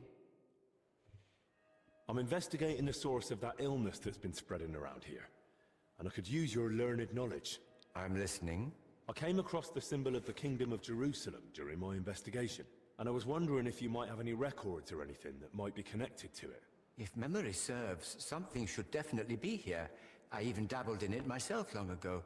We have the legacy of a knight named Boleslav Bavor, who journeyed through the Holy Land and visited Jerusalem. There was some connection to the monastery crypt, if I recall. Really? Because I actually came across it in the crypt. What?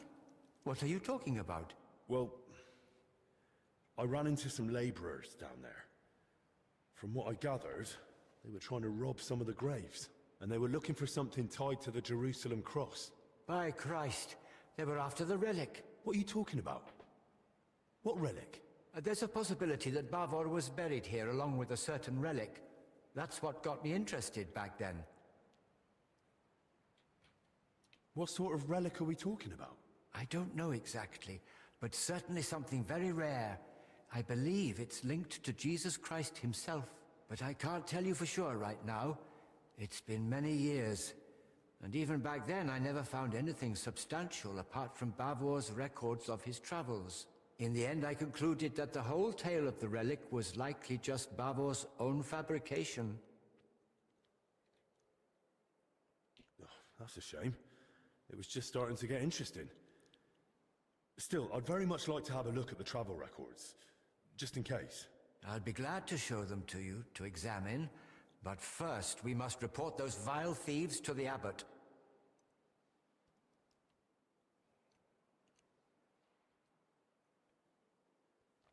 You're right. The abbot ought to be told, but it's probably not wise to burden him with it now. Right now, we need to deal with the illness. Once things have settled down, we can make sure those thieves get what they deserve. Besides, we've got almost no proof yet. If I manage to investigate the matter of Bavor more thoroughly, I might stumble on something. Still, it's a serious thing. We mustn't wait too long. Of course. Once I've gathered the evidence, I'll explain everything to the abbot straight away. And now I'd like to take a proper look at Bavor's travel records. Of course. Give me a few moments. I'll find them for you. And I believe Bavor's name also appeared in some old accounts. I'll try to track those down too. Here you go. Bavor's travel records about his journey through the Holy Land. And I've also found these old accounts. Feel free to study them too. I'm curious myself what conclusion you'll come to, if any.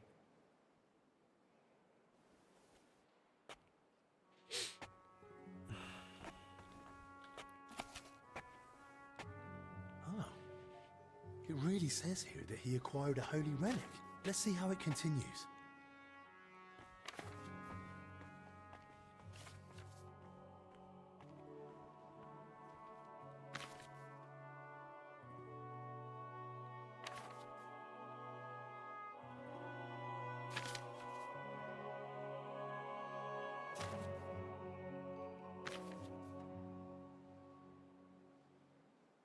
According to the journal, Bavor had himself buried here with his holy treasure. That sounds pretty clear. Let's see what the accounts say.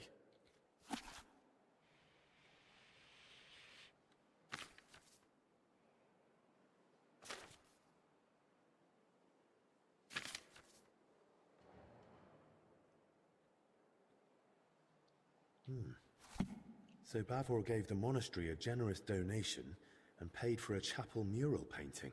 And still, despite all the records and mentions, Crispin had his doubts. Why?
Kitty!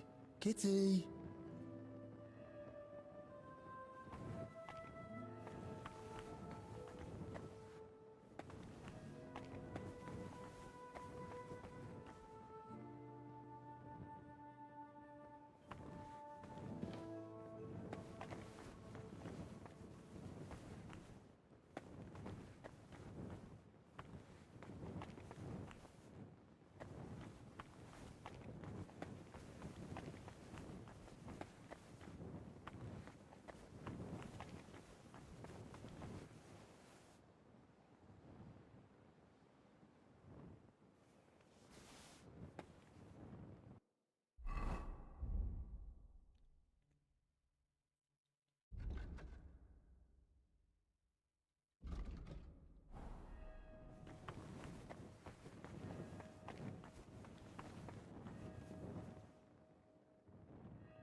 I read the journal. A lovely tale. It really brought the Holy Land to life. And? And it says the relic Bavor acquired was a splinter from the true cross of Christ. Holy Virgin! Such a sacred treasure! And according to the book, Sir Boleslav was to be buried with the relic in the monastery crypt. So it says in the book. I also found my old notes and remembered how it all went back then. I too searched for Bavor's grave. I even dared venture into the crypt, but despite all my efforts, I never found it. How is that even possible? A grave can't just disappear. Quite frankly, I don't know. And I didn't know then either. Once I was convinced none of the graves belonged to Bavor, I laid the matter before the abbot, but not our father Jan. This was over 20 years ago when Abbot Vitus held office. May the Lord grant him eternal peace. Together we came to the conclusion that Bavor's tale was likely at least partly, perhaps entirely, made up. Why would it be made up? Surely Sir Boleslav wouldn't lie about something so serious. The book's one thing, but there's not a single other mention anywhere. The grave's missing, the relic's nowhere to be found. Can you think of another explanation, then?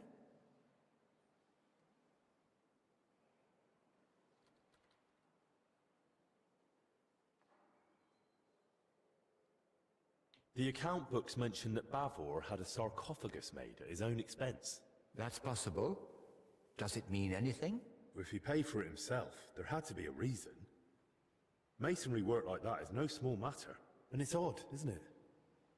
He sorted it all out in detail with the monastery to have his tomb here. Then he wasn't even buried here. You're right. I never made that connection before. But why would Bavor do that? What would he gain by deceiving everyone here? If memory serves, he had some disputes over property. Maybe he wanted to improve his reputation. Well, that's mentioned in the text, but lies wouldn't have helped him. Quite the opposite if he'd been found out. You'd be surprised how short-sighted some folk can be. But I agree, something about it doesn't sit right. And what about the mural mentioned in the accounts? Does it really exist? Yes, it's in one of the chapel naves. It depicts several scenes from Bavor's alleged adventures. Well, then that proves Bavor's story wasn't just made up. Surely the abbot back then wouldn't have approved such a mural in the main church if he hadn't believed it was true. If the former abbot believed Bavor wasn't a liar, but a real hero of the Holy Land, I'll believe him too. All the more reason I want to see it for myself. No harm in trying. At the very least, it's a fine piece of work. Bavor mentions in his journal that he received a great fortune from the King of Cyprus, and the account records say he gave a generous donation to the monastery. Do you think that was made up too? They confirm at best that Bavor had wealth, not where it came from. According to the late Abbot Vitus, he might have gained that fortune by plundering or as spoils of war, and the tale of the Holy Land was just a cover to mask the dishonorable origin of his riches.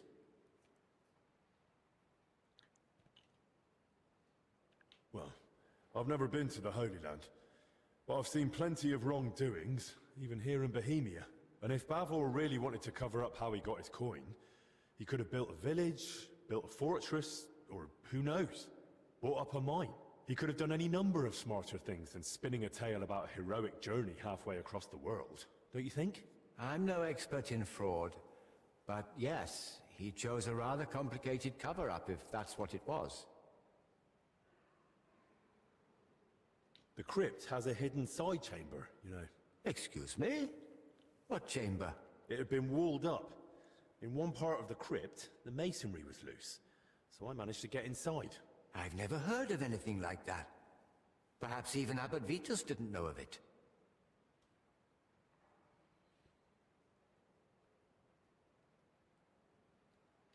See? Even you don't know all the secrets the monastery hides.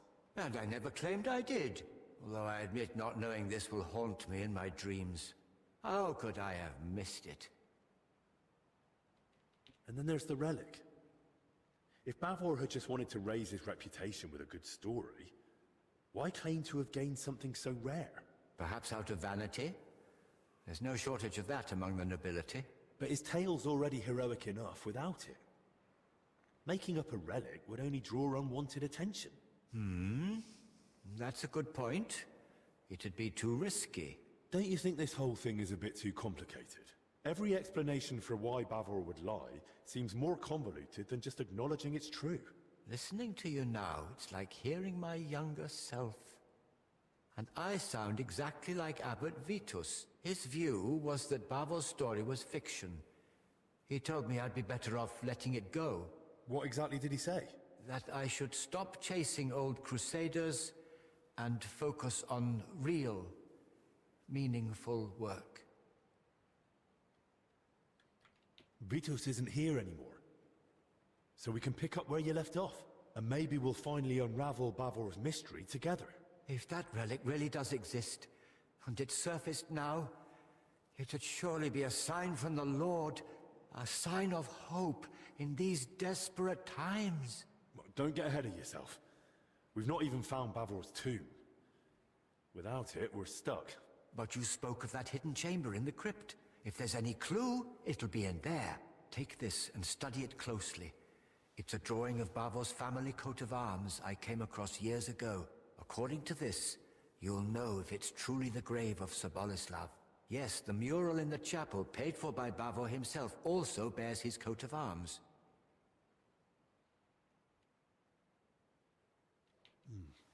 Those workers, if they really were after Bavor, they only had a drawing of the Jerusalem cross. But if he was buried under his family crest, no wonder they opened the wrong graves. Yes, that could be it. Study that sketch well, so you won't make the same mistake. Thank you. I'll head off at once. Just be careful, please. You know the abbot's orders, the disease, all this misfortune. Don't worry. I'll be careful. And in the crypt, show respect to the eternal rest of those buried there, especially now, with death haunting the monastery.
Блин, думал, кошка испугается, скинет книжку нужную.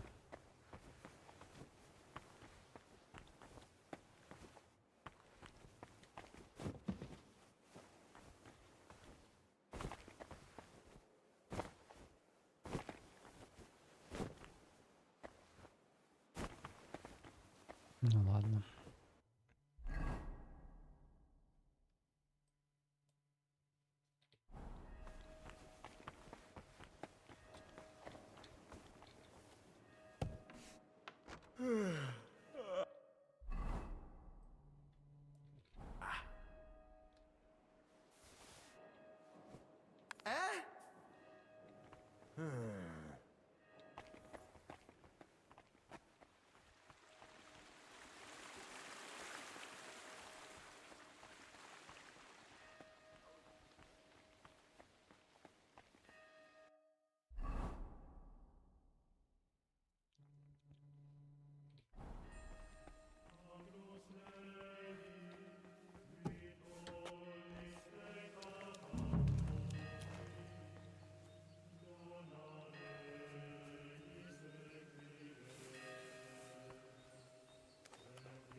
There's a lot of you here.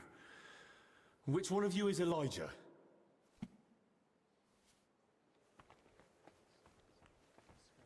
What are you skulking around? Keep your voice down. Elijah isn't here.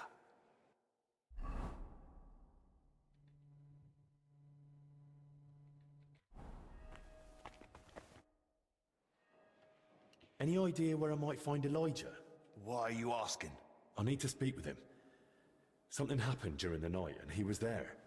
He might have seen something important. Oh, that makes sense. I saw him this morning by the cellar door.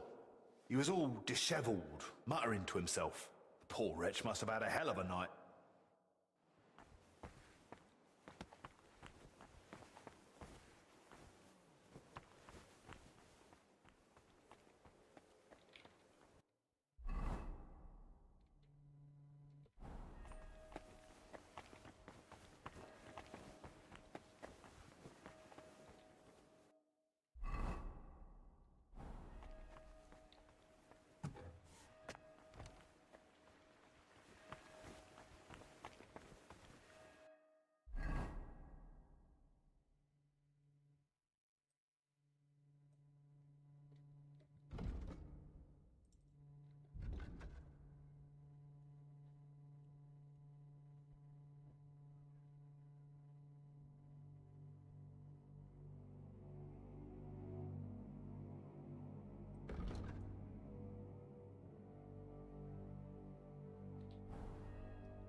I've got your spectacles. Show me.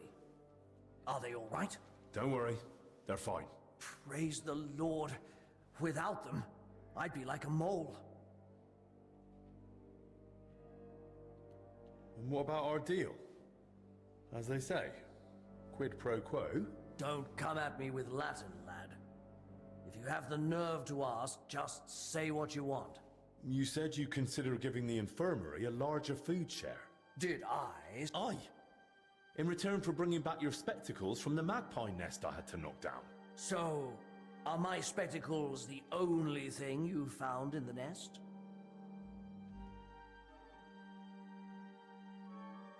It was completely empty otherwise. I suppose the magpies realized they were on sacred ground. All right then. Take the supplies for the infirmary here. But God help you if you think of stealing anything. There's not much food left, so use it wisely. Hungry mouths will make it vanish quick as a flash.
What do you want?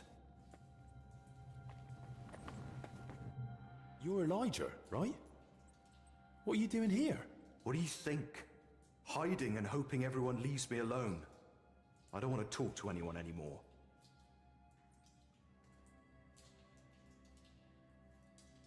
I've only got a few more questions. Answer them, and I'll leave you in peace. Promise me first you'll keep this to yourself. What I tell you, and even that you found me here. You have my word. All right. Ask away. How did you even notice the fire? What were you doing outside? I couldn't sleep, so I went for a walk. It was just chance. Just chance? You sure? I don't think the abbot would be happy about folk wandering around at night. So what if I took a little walk? You sure you weren't sneaking off somewhere for a drink? You seem smart enough not to keep your booze where someone might find it. I bet you've got a nice little stash, eh? All right. Maybe I did head off to the back pond for a nightcap. I heard a dog barking like mad, so I went to see what was going on. I should have just kept out of it. Did you see anyone else at the fire? No. Just the dog was there. When you dragged out those two bodies, what did you do then? While I was pulling out the second one, other people had noticed the fire. One of the knights grabbed me and started yelling that I was the arsonist. Luckily, he saw the bodies and how I was covered in, well, the same filth they were. Then the people from the monastery came. They sent me away and took the bodies off somewhere. I don't know what happened after that. I've seen the corpses, and I've got a few questions. Does it have to be? Да, привет, Юра. DLC пока так себе. Скучновато. Слишком тут все они запутали. Ну и пока сюжет как-то не впечатляет. Тут я в роли сыщика, можно сказать. Пытаюсь понять, что с больными. Как именно они заразились 3 человека одновременно чумой. Не, оно небольшое. Я уже, наверное, где-то процентов 60 или 70 прошел. Ну, короче, за 2 стрима пройду.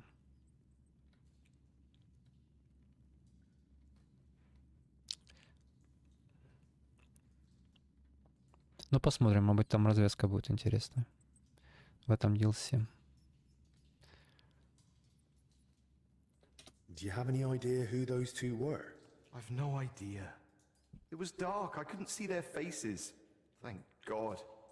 As it is, I'll be dreaming about this for a long time. I noticed some strange things about them. Like what?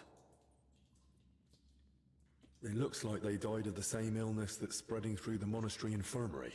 Christ! And I touched them. But I feel fine. So far. You'd best go and see Brother Benedict. He'll examine you and at least clean up those burns. All right then. They had something white left in their hair, like lime or flour. Lime's used by the workers on the building site, and the mills just nearby. But how it got in their hair, I've no idea. Dead men weigh a lot. How did you even get them out of the burning shed? On my back? Like carrying a sack. Why? Their backs were badly scraped, so I thought maybe you dragged them by the legs or something. That must have happened before. Maybe when someone dragged them in. Godlessness. Thanks. I'll leave you be now. Wait, I've no idea what to do with myself. I thought I'd finally do something right for once in my life. And how did I end up? Covered in shit, face burned, and humiliated. I'd rather never step outside the door again.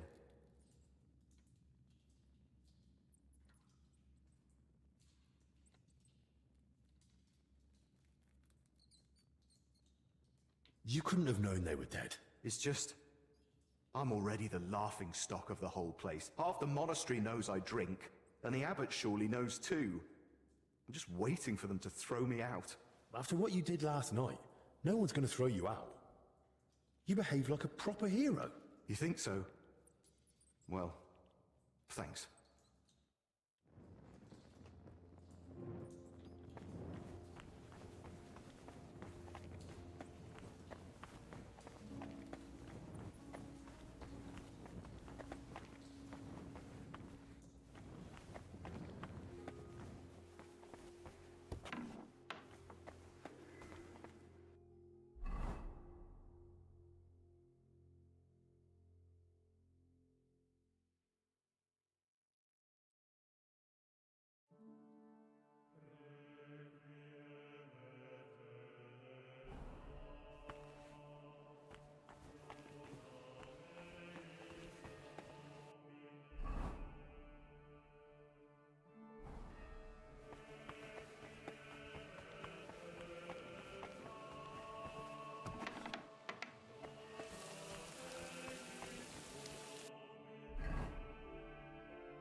get what Elijah was talking about.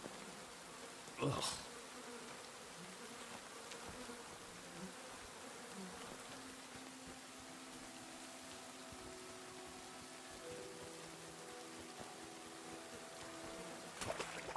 Whoa, that's disgusting. There's no other way.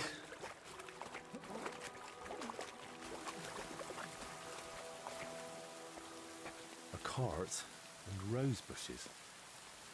If you dragged them through the ditch, no wonder they were in such a state.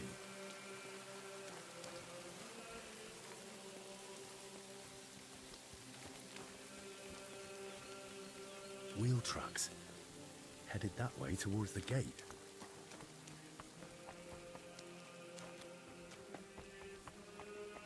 Something's jammed in the lock. There's no way I can pick it. This way won't work. I'll have to find another route. Locked, damn it.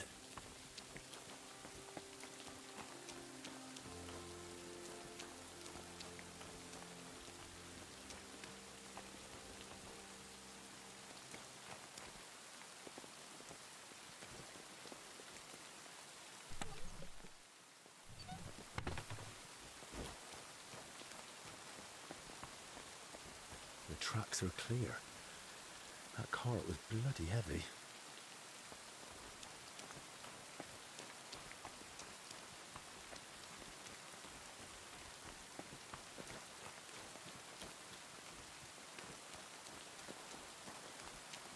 The cart tracks lead to the herbalists. Maybe Joachim knows more. Poor beast. Who did this to you? What in damnation is going on there? You said they were better. Were you lying or just that stupid? They took a turn for the worse. It came out of nowhere, and there was no saving them. And those books I got for you. You've half the monastery's library in here. Did you even bother looking at them? I read every one, but I told you 100 times, I am not a physician. I don't know what you all expected from me. You were supposed to use your head, damn it. Now everyone and their dog is sniffing around here. I couldn't just... I thought I made myself clear. They stay here, you don't leave, and nobody must know a thing. But what was I supposed to do? Your master... Provided you with everything you needed and paid you generously. Or am I wrong? What about that fire? Were you just covering your ass, or planning to rat on us too? They were infected. For the sake of everyone in the monastery, I did what had to be done. Doing what has to be done. For everyone's sake. Dash!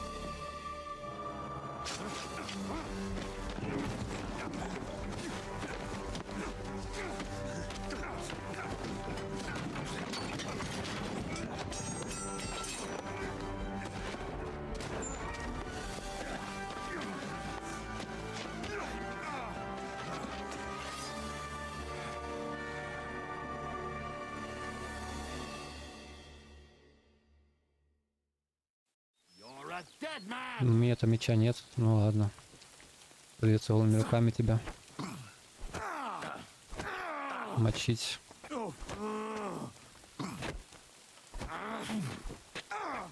Fucking hell! Is it really worth it to you?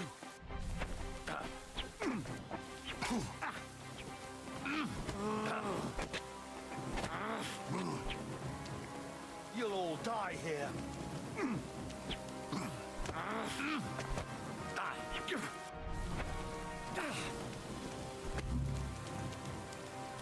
Нет, Стас, не решали.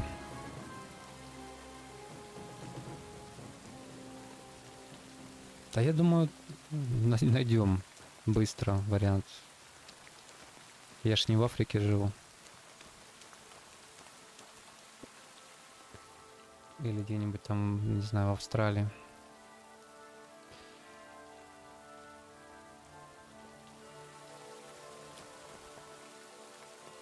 О, меч наконец-таки нашел.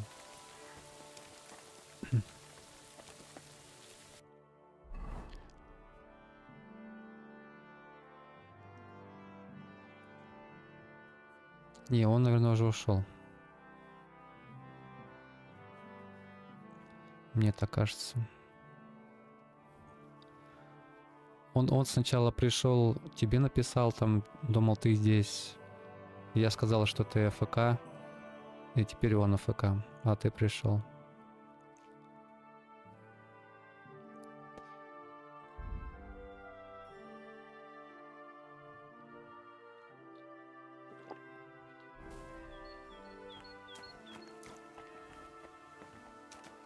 Только закончил играть. Elden Ring не отпускает, да?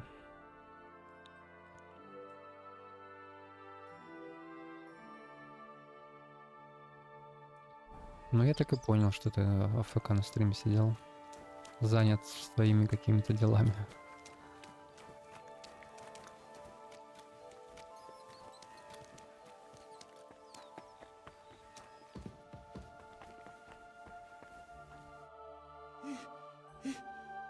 Did you? He's gone. Hold on. I'll fetch help. Don't trouble yourself, son. But please, stay. No. No, I'll run for Albie. Pray with me. The Lord will soon welcome me.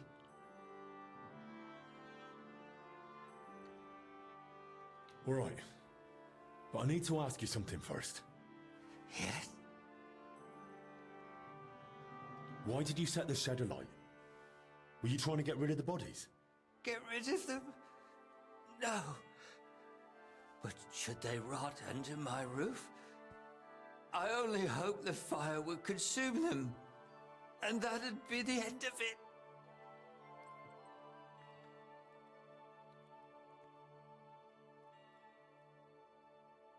Did you try to treat those poor souls yourself? I did my best. On the orders of Master Zacharias, I tried everything, even against their will. But either the sickness had advanced too far, or I simply lacked the knowledge. All right. And now the prayer. Our Father, who art in heaven. Oh, Christ above. Go with God. Amen.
It's hopeless.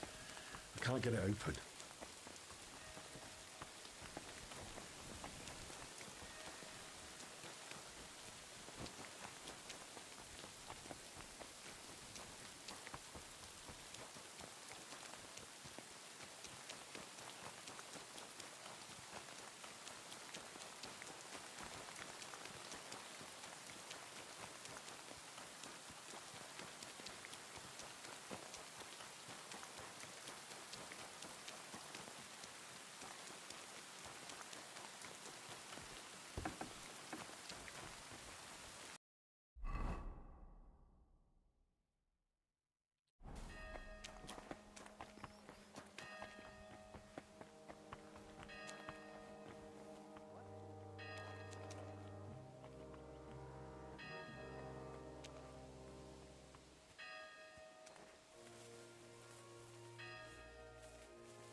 those murdered workers? Any sign?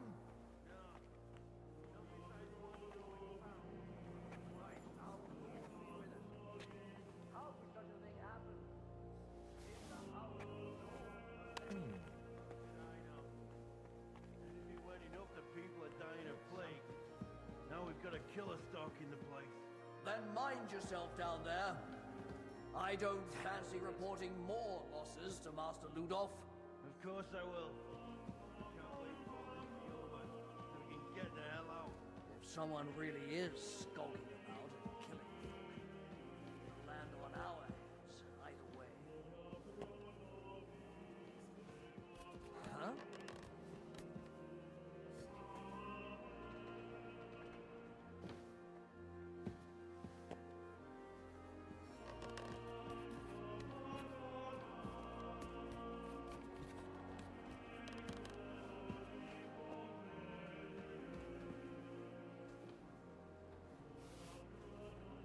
What?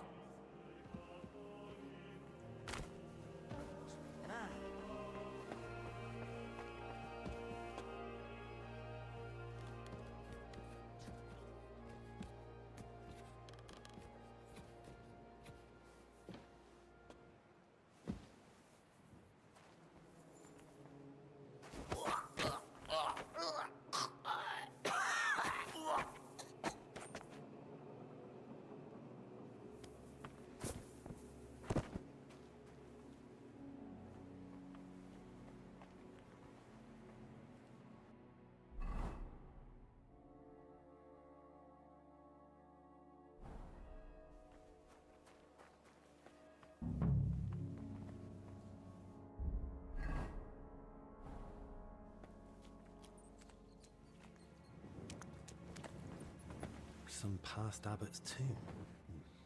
Maybe even Heinrich. Nice. Abbot Uldericus. But no sign of Bavor. This must have been some knight. There's a cross above his head, but a rose in the crest. And I'm looking for an arrow.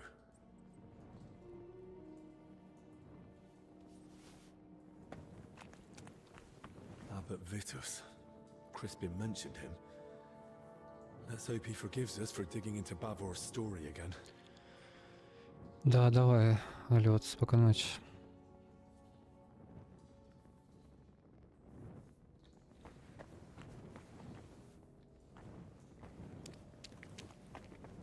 A crozier and mitre. That'll be an abbot's tomb.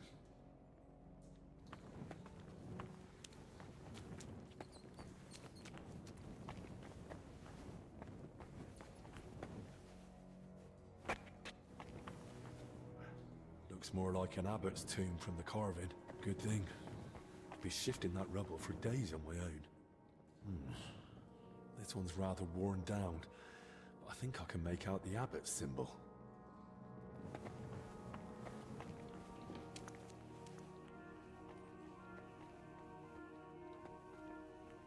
Bavor's crest. So it's true.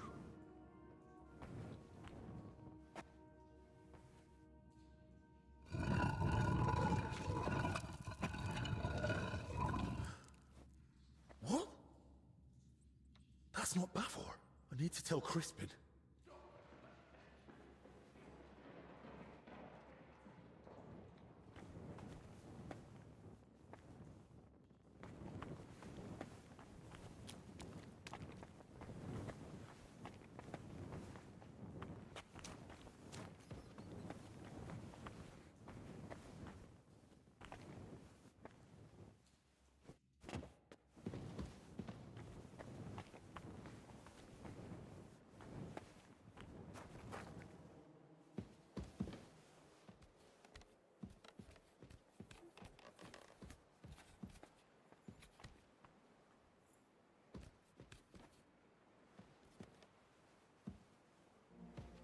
What?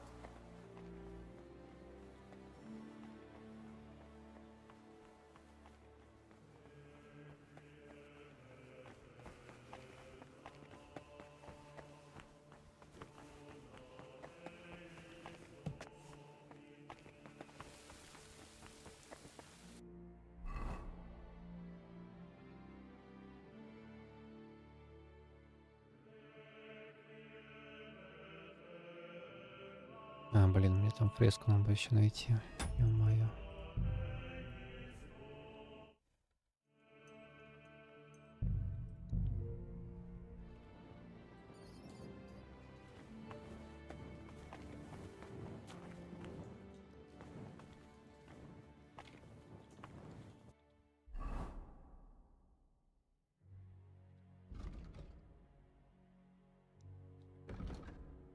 А, мне все равно надо посоветоваться. Окей.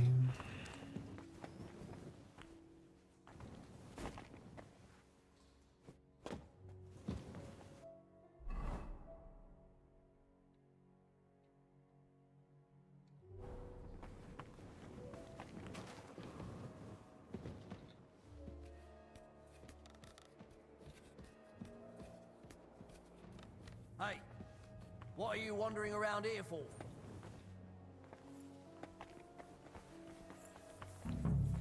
What's it going to be?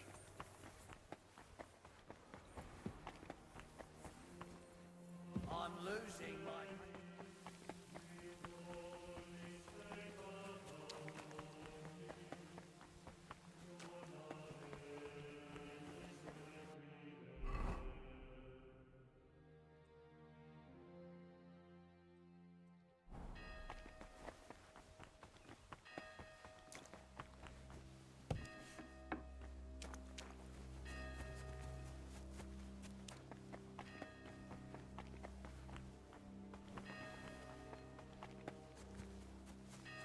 What the...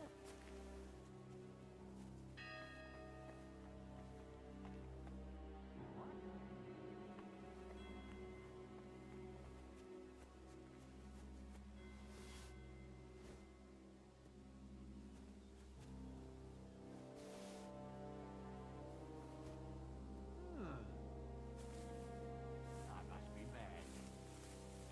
Huh. Strange.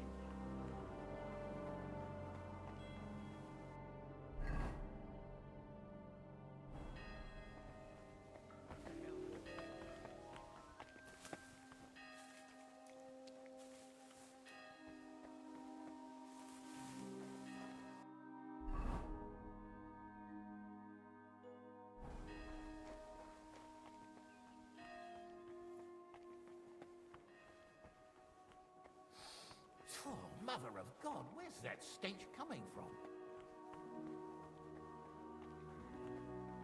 Да, это я провонялся.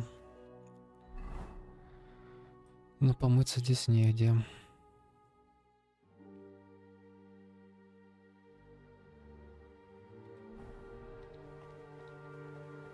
Abbott's correspondence.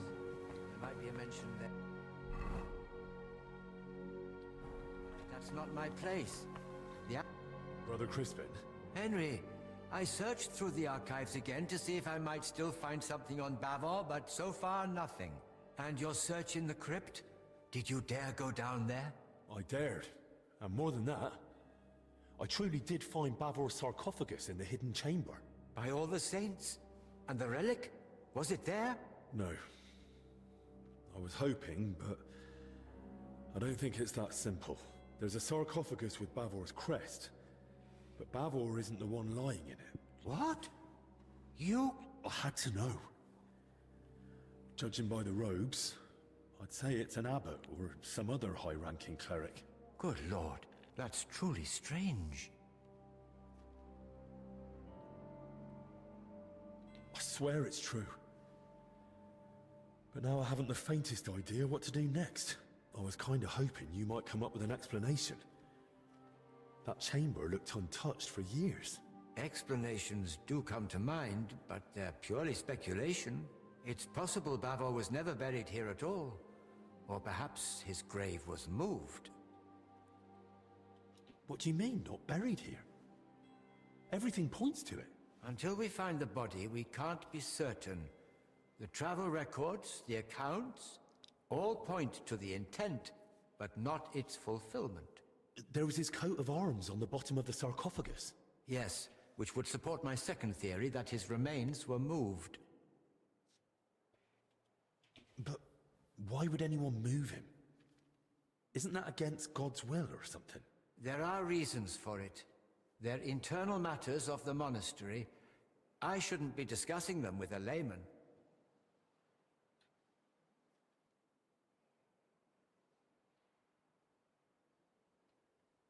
That sounds mighty suspicious to me. Almost like some kind of forbidden art. I assure you, there's nothing suspicious about it. Then explain it to me. It's worth leaving me to imagine what really happened. Oh, very well.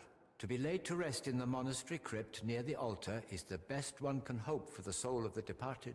Normally such places are reserved for abbots, but this privilege can be granted to others in rare cases. That would explain why Bavor might be buried there, but not why he isn't. I'm getting to that. A place of such honor may be given for great deeds, or a truly generous donation. But if the person has been dead for a long time, and has no surviving kin to speak for him, then it's possible the body may be moved to make way for a deceased abbot, or a potential new benefactor. I see. And I understand that's not an easy thing for you to speak about. Thank you. Still, the deceased isn't simply tossed aside. He's respectfully moved to another resting place, just not as prestigious. Right. But that brings us back to the question.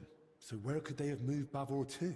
Most likely to the consecrated field next to the monastery, or the graveyard by the infirmary church of St. Cosmas and Damian. Hang on. That consecrated field is enormous. I'll be searching for weeks, and I can't even get in there now.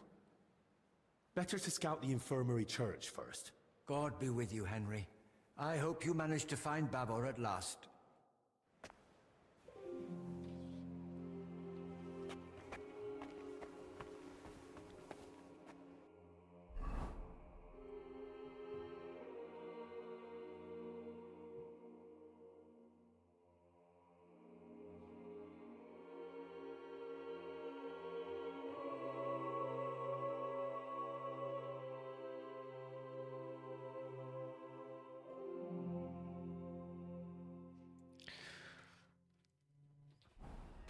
Ну ладно, концовку я, наверное, уже оставлю на следующий раз. Тут чувствую еще часика 3, наверное. Или около того. Ну, пока так себе DLC. Но церковный хор, который сопровождает геймплей, это прям вообще мое почтение. Очень атмосферно и красиво. Ну а сам сюжет пока какой-то слишком замудренный и запутанный. Не очень интересно за ним следить. Но опять же посмотрим, что там будет в конце. Так что спасибо всем за просмотр. Берите себя и до новых встреч. Пока.